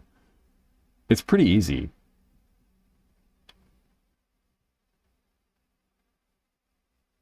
I don't know. Root beer coffee? I don't know. Roofie? Roofie. There we go. Is that what we're trying to get roofie? I don't know. Kills for Christ. That's what it's all about. It's like the Christ crew, or all the like religious people. A root beer roast? I don't know. Yeah, there's a lot of hardcore like metal Christian bands too, which is also weird. It's also kind of weird. I'd call that drink a Miss Pour. Kofivi? It's Kofivi? Maybe I should have had I should have I should have wore a thing on my ear. A Trump bandage. There's a guy down the street that wrote on the back of his car today, on the back of his truck. I see this guy's truck all the time. I was walking down the street, and on the back of it, he like wrote in in like, I don't know, there's like, it's like a paint pen, but it's like you can like wash it off really easy. It's for like windows. He wrote on the back of his truck, "Since when does calling someone a patriot become hate crime or something?" It's like, God. You people are so dumb. Everyone who's caught up in the culture war, it's just ridiculous. It's just insane. They're kind of like those bingo markers. It very well could be those bingo markers. That's what I was thinking of, because they're like fat, and they like round. It might be bingo markers. Are they bingo markers? He wrote on the back, he's like, patriot, some shit about it's like, oh, being a patriot is calling someone a patriot's a hate crime. People are stupid. Some brains. Am I the only one that used to shoulder check anyone wearing a Christ crew headband? No, the only people I ever see this was Thomas. I don't want to fight Thomas. Thomas would kick the shit out of me. Are they just window paint markers too? I don't know. Christ crew is pretty funny. I don't even know what Christ crew is. It was just like a bunch of guys who were into Jesus that played paintball. Like Thomas Taylor. It's mainly Thomas, I think. And I want to say that like there's definitely been some other like Definitely some other like political, not political, definitely some other paintball players that are doing it. We're into the Christ crew.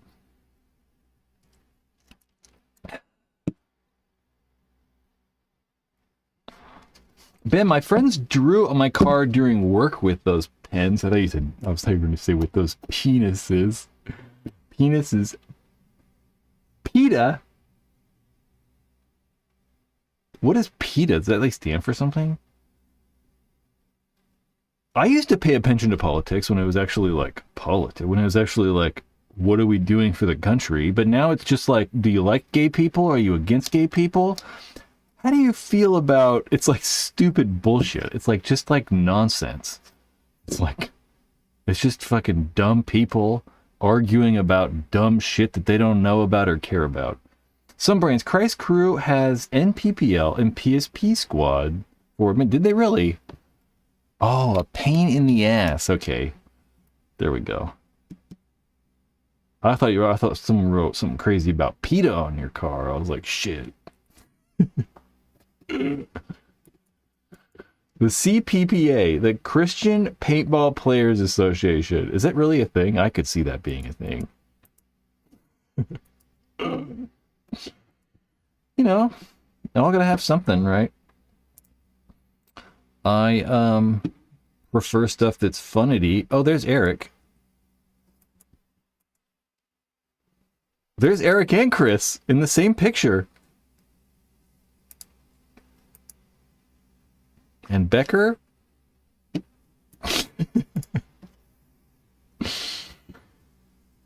Is college paintball big? I don't know. You know, I think at one point it was a little bigger, and it actually kind of was a thing, right? There were like, you know, players playing college paintball, and they had the NCPS, the National College Paintball Association, I think.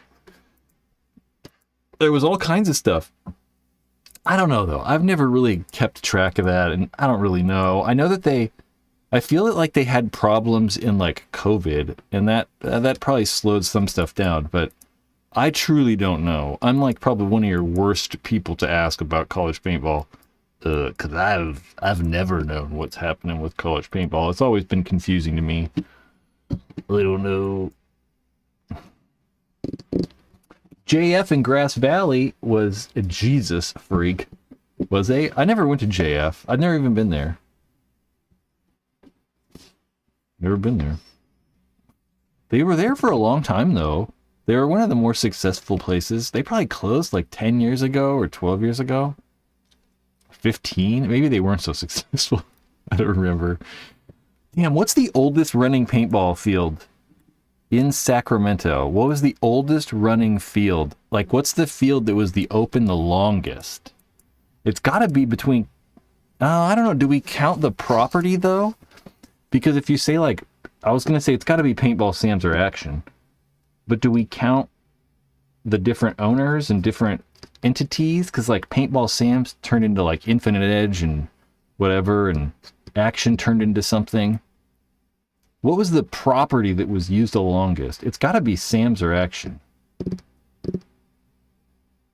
Well, it's got to be, right? One of those. Paintball Sam's or Action? Man, they're so close. I don't remember which place opened first. Was Action open the first, too? I don't even remember. Hands down, Action had the best property. I mean, I loved the Action property. It was great. I mean, the Paintball Sam property was just so goddamn hilly. It was a freaking nightmare. So Action was not open first? I mean, it was very, very close. It had to have been close. Yeah, I loved Action. Action was the first place I played paintball? Yes, no question. Yeah, the first place. Paintball Paradise, Sam's was first. Paintball Paradise in San Francisco was older than Pollock's store. Are we sure? I mean, because Predator opened in 88. I think October 88. I mean, unfortunately, we're not going to have anyone to probably be able to tell us what exact day that they opened, but Yeah, I loved Action. I mean, I really miss Woods Ball. I really do. I mean, I wish we could go play Woods. I'd probably have more fun going out and playing in the woods now than I would.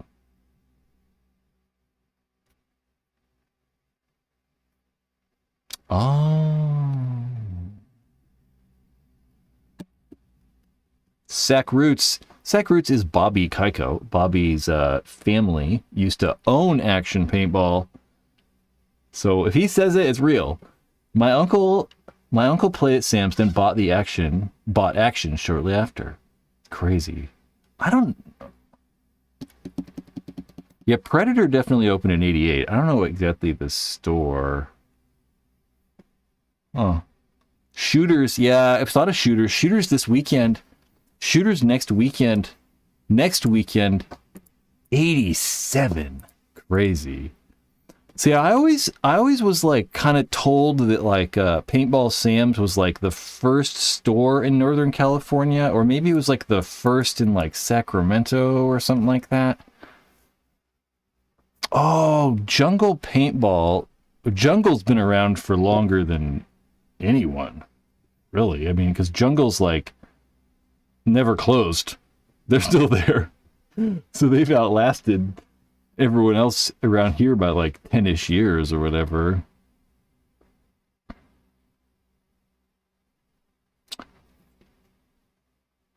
There we go. Shoot to Thrill. That's where that comes from then. I've always heard Shoot to Thrill, but I wasn't really sure what the deal was. So was Shoot to Thrill on the Action property? Was that the original field? Damn, some brains. I started in 86, so a store being open was big. Pacific in Petaluma was open like 84 to 85. That's crazy.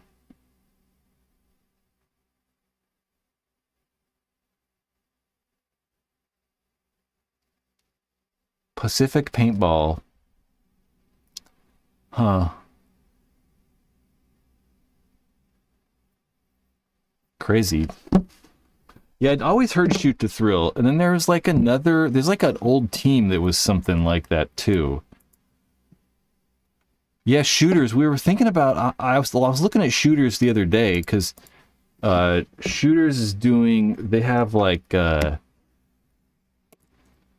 doing their 10-man or whatever this weekend or next weekend. They have the. Oh, there's that dog again. See, he looks like fucking like just plows into that goddamn thing. He just like friggin' smash it with his head full on, just bang.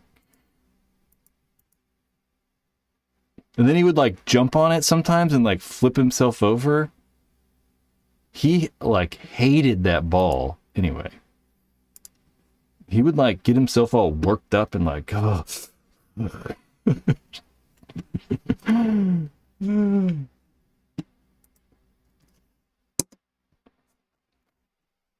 The WCPL, the World Classic Paintball League. Yeah, there's only like 10 teams signed up though, but a bunch of old school teams. I mean, look at this. We have Meat Shield, Ironman, Fatal Swoop, hella old school. Black Sunday. Yep. Although I didn't know anybody on any of these teams. I know some of the guys in the Ironman. Do I know any of the Valve Monkey guys? I know that Valve Monkeys are like from around here. Or from like Capital Edge sometimes.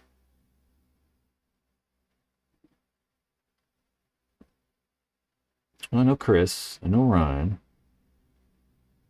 Is Ryan really D5? Or no, maybe this is just like... Chris isn't D5 either, is he? I know he's D5. Maybe they just D5 you for this tournament because it's like open or something like that. That's my guess. Yeah, I was looking at this, but this is so close. I mean, I was like, damn. You know, it's only in like, 10 days now or whatever. Yep. Whatever, Woods Ball.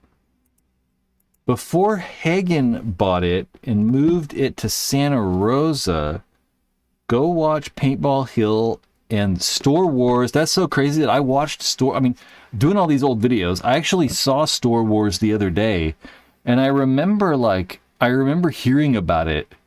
That's funny. I certainly remember that. Hagen. Scott Hagen? Who's Scott Hagen? Scotty Hagen.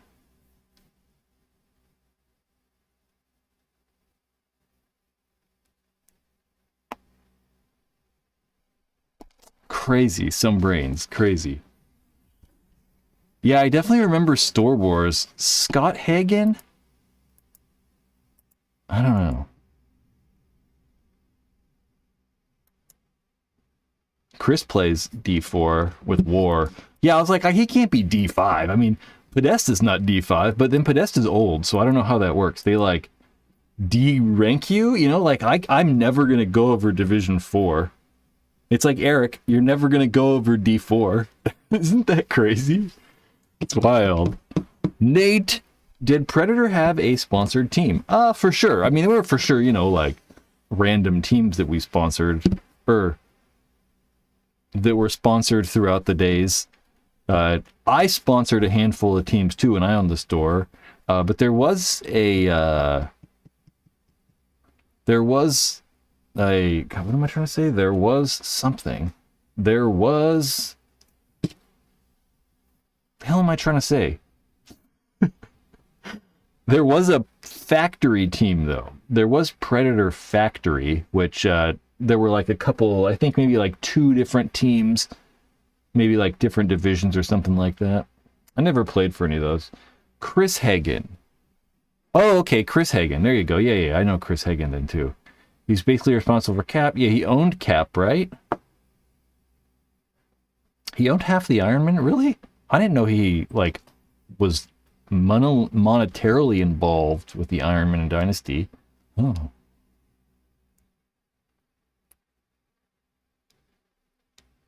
Jake, let's go with Bob or Robert Moon. Because if we say Bobby, everyone's going to think it's his son. I heard you put Bobby earlier, and I was like, Bobby Moon?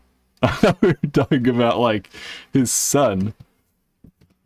Bob Moon had a Predator. That's true. There was Predator. There were a bunch of Predator teams. That's right.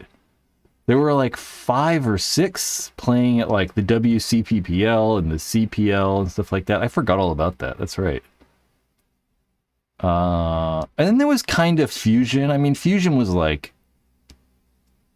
sponsored by them and me. I mean, I sponsored them. They still owe me $1,500. So they've owed me $1,500 now for about 10 years.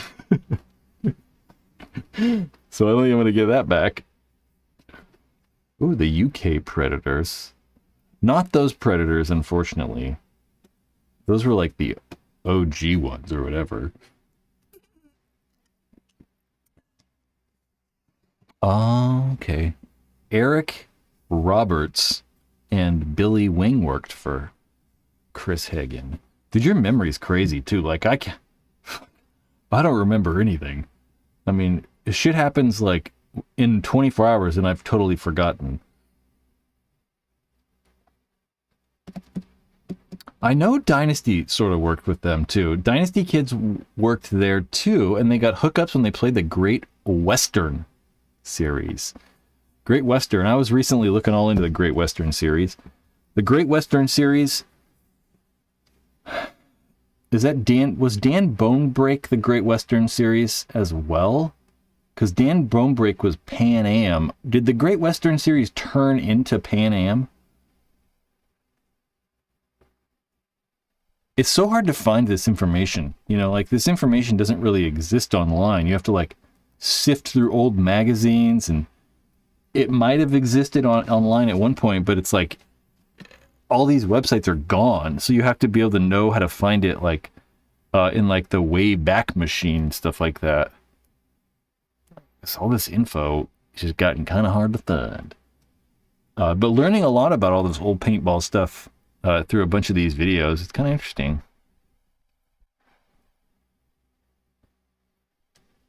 What are we talking about making money from?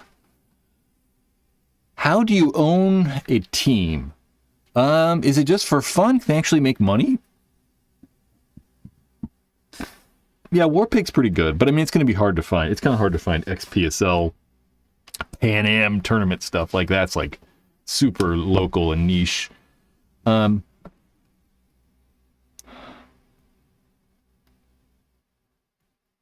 Okay, Jerry Braun, that's right. And then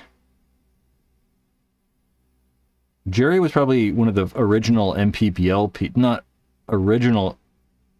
There's been like 8 versions of the MPPL, so it's hard to even say.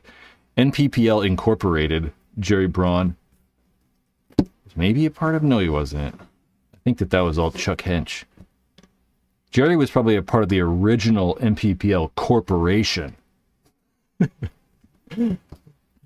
Not when they were incorporated. It was like it's a little different. What the hell was I talking about? I was looking for something. I was going to say something and I totally forgot. Oh, making money on paintball teams. That's right, Tyler. But no, I highly doubt it. I mean, maybe back in the day that was originally a goal, but I mean, none of the guys that own teams now make any money. You know, like, I'm going to put these batteries back in the hopper. Yeah, maybe, you know, originally that was the goal, but there's no way now. I mean, you know, no one's making any money. I mean, you got to think that, like, of the big paintball teams, you know, think about, like, AC Diesel or Houston Heat, Impact, Red Legion. None of those people are making any money, you know. I mean, those people that own those teams, like Mark Johnson that owns AC Diesel, or Mark Johnson that owns AC Diesel, or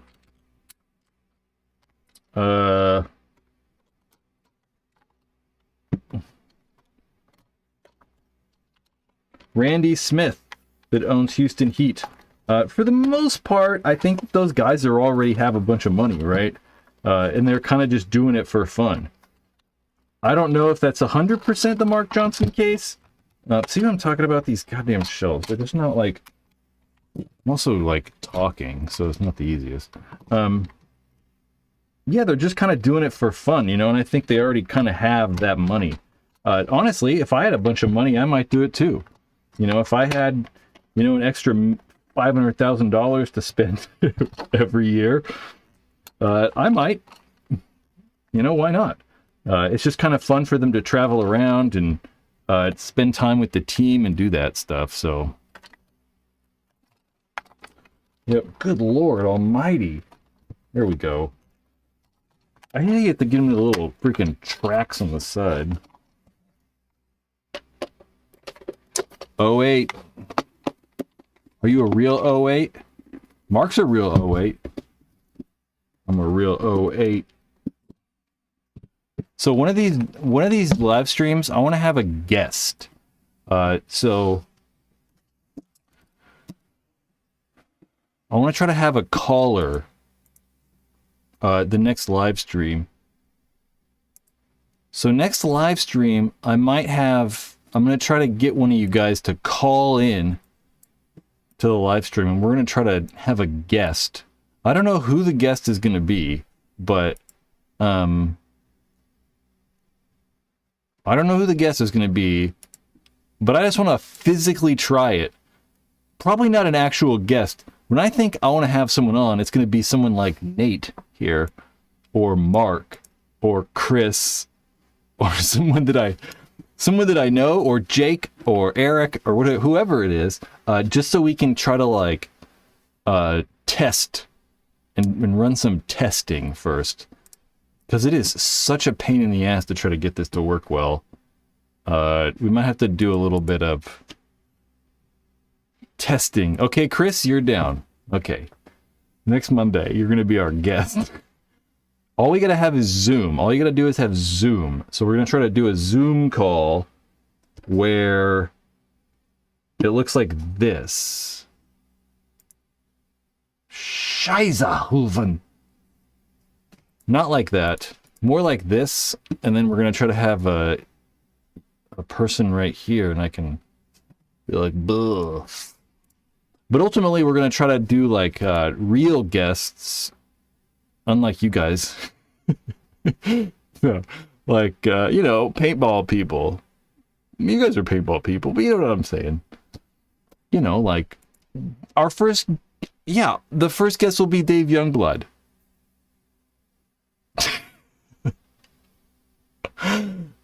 You know what's crazy is I'd do it, and I'd ask him real questions. I'd be like, so, line 58, it says that you did this.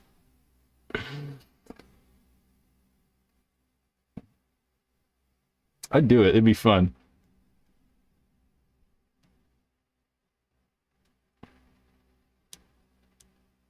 Huh. We could have Ken Bryson, Dave Youngblood, whatever. Zoom. Call Glenn Palmer. I don't know. Yeah. In window. God, see how I freaking just detest this stupid shit. Go there.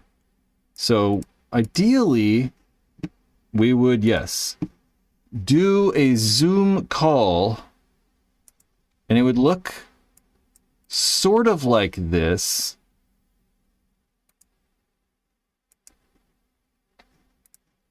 I'm gonna, like, mute the audio. It would look sort of like, not like that. That's not what you want to look like. Sort of like this, right? But then there would be, you know, not me doubled up. There would be, you know, a person here. So freaking landscape, like landscape goddamn central too. Look at how wide it is. I mean, jeepers. Something like that. Although the other person would be in the screen, not me. So it wouldn't be all creepy like this. Yep. You know what? You know what? Speaking of Glenn Palmer, one thing I did want to try to do, I thought would be kind of cool, interesting for a video, is there's always been... Oh my god, that's not what I wanted to do. Closing the wrong things. One thing there's always been a lot of drama in paintball around who invented the autococker. You know, we constantly say, I would have Mark Crescent on. Mark seems cool. I mean, I think that Mark and I would get along pretty good.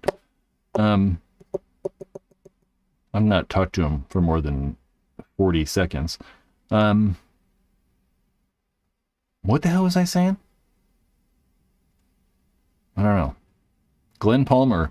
Yeah, there's been a lot of, like, over the course of the entire length of paintball, there's always been some sort of drama with, like, who actually invented the autococker. And a lot of people say Bud Orr. A lot of people say Glenn Palmer. So, or maybe it was Craig Palmer. I don't know. Maybe a Palmer. So it'd be kind of interesting to maybe, like, delve into that and find out who actually made the autococker. I think it's probably Craig. I think that we already know the answer to that, so I think it's Craig. I think Craig is the answer. I don't think it's much of a mystery. I think it is Craig. I think I've already come to that conclusion. I came to that conclusion already. No one ever actually patented the autococker. That's why we were able to see, like, so many different, like, weird things or whatever. Even Glenn admits the Annihilator rifle kit. I don't even know what that is. The Annihilator rifle kit. See, I think about, like, because Glenn made the Camille. He made Camille, and Camille was the first... Let's see if I have pictures of Camille on here still.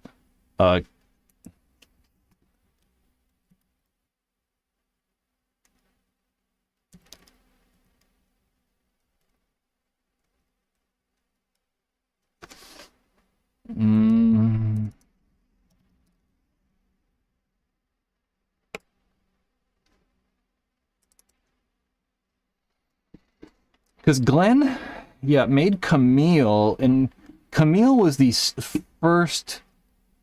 There he is right there.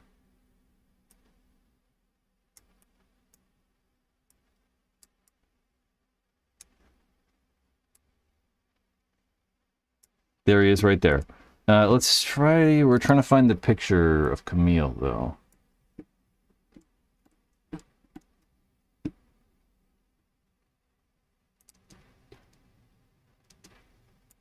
I mean, that's it right there. That's the first semi-auto ever created. There's Nate. Is Nate still in the chat, actually? What do you want, Nate?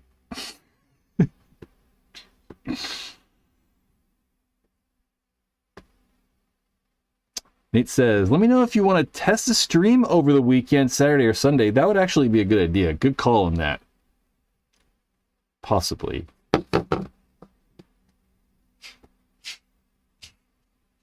Yeah, maybe. I'll let you know. I appreciate it. We'll figure it out. That's Camille. Yeah, I don't know. That obviously is not necessarily count as an autococker. But if it's the first semi-auto gun, then I don't know. I kind of, in a way, feel that like that might be the first gun that auto-cocks itself. You know, but then we got to like get into the weeds about what actually an auto-cocker is. So, I don't know. But or paid a dude to design the pneumatics. No patent on the autococker.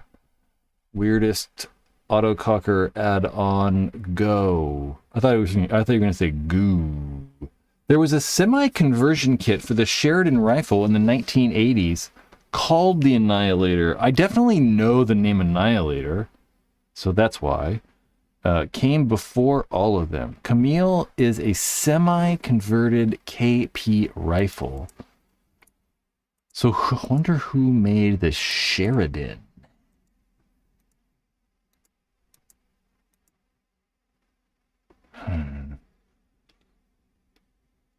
Bobby says, I mastered autocockers. In it is what made me the goat. I hate autocockers. Yeah, I hate autocockers. I bet if I had cocker, if I was, you know, if I was like heavy playing in paintball in the 90s, I probably would have had a mag.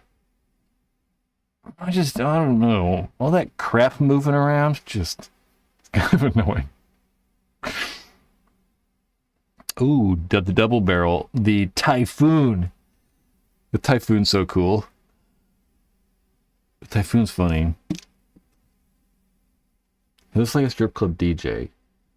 Mm-hmm. This picture's really old too. I mean, this picture's like, this picture's probably 15 years old. So, I think it looks cool. I wish I looked that cool. I do. I don't look that cool. Let's move this. Let's rotate that. Nope. Ugh.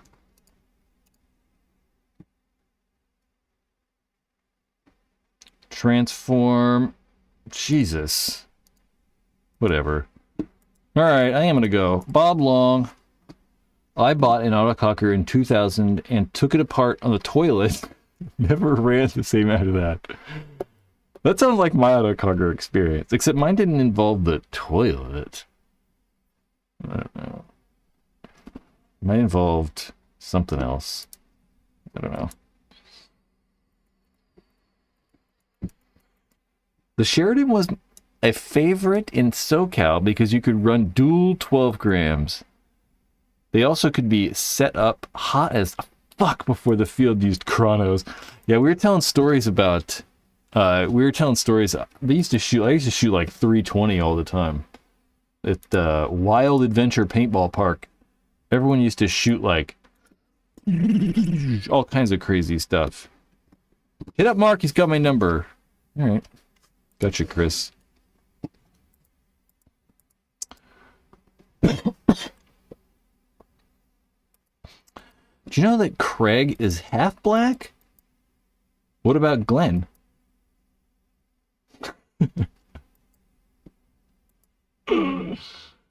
Debbie and Les So you know that their daughter, Nikki, is the coach of the Ironmen, right? The Los Angeles... No, she's not. Yes, she is. She's the coach of the Ironmen. She's currently coaching the Ironmen. Did you make any content with your R5 you borrowed?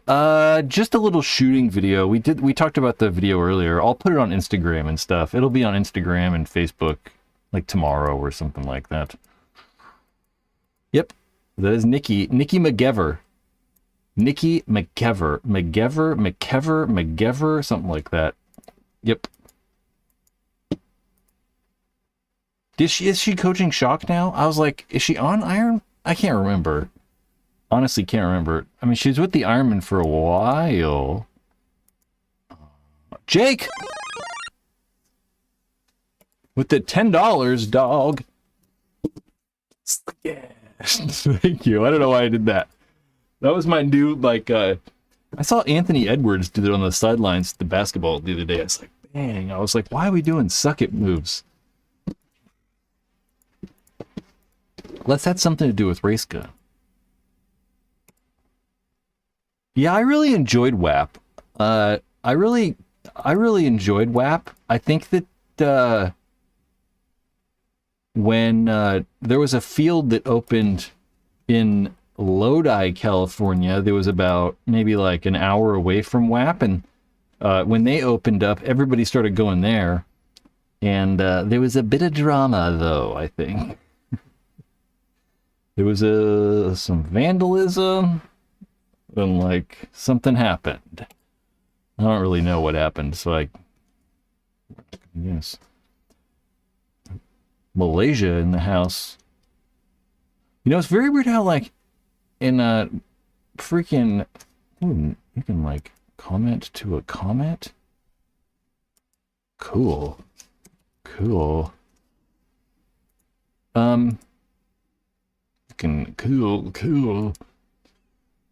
What the hell? I'm losing my train of thought. All right, I'm out of here.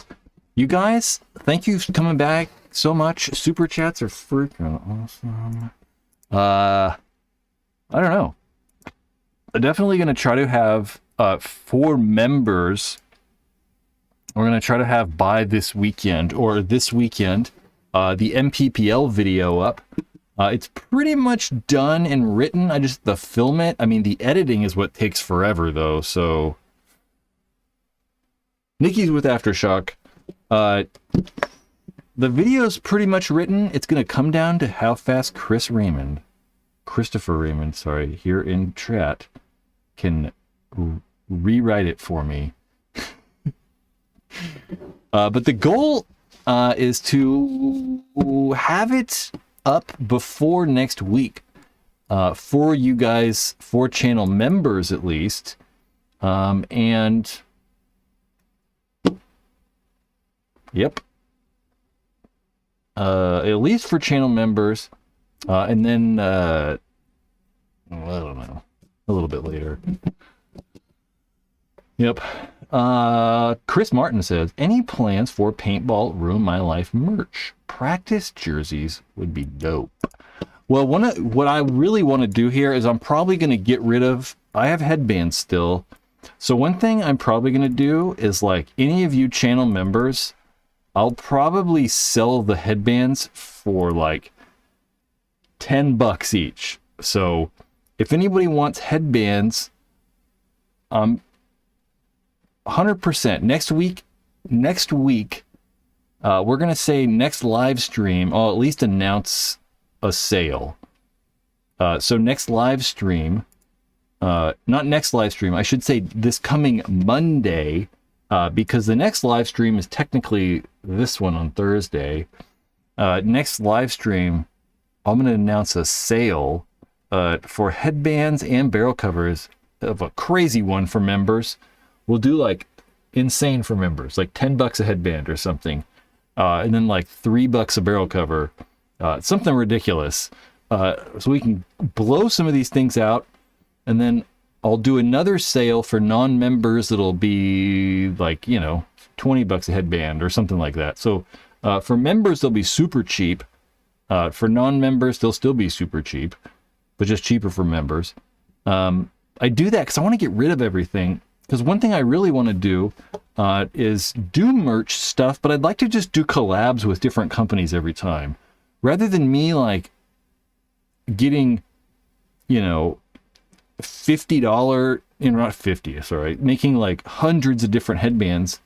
You know, this last headband run was like, you know, 800 headbands. It's ridiculous. And I still have so many of them that I really like to try to do like little collabs, just one-off things, right? Like, there's a bunch of these paintball companies that are doing like apparel style things, and it'd be kind of cool to do little collaboration things with those companies, and dry fit, like long sleeves or something like that, would be part of it. I just don't want to, I don't know. It's so much time, and it's a whole nother job pretty much, just running merch stuff, you know, because you got to like design it and ship it, and I really need to be designing new stuff constantly, and it's just like, it's just crazy. It's just too much. So, but there's a bunch of, you know, small, I imagine smaller companies that we could work together, I presume. You know, we're all small companies, but I just mean like, not like Planet Eclipse, or, you know, it would be like Hormesis, or there's World War Paint in Sacramento. There's my friend Paul owns Skull. There's so many of these companies that I think it might work out for both of us. So that's possible, but I couldn't tell you when the hell that's happening.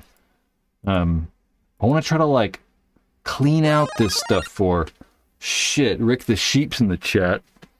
Eric, dude, you know, we gotta get Rick the Sheep. Why? We gotta get him to go play paintball. Eric's a real 08. I'm a real 08. I don't know if any of you guys in here are real 08s. Probably none of you are real 08s. You know, a bunch of fucking fakers. Pakers? Eric, you're awesome. Best fitted.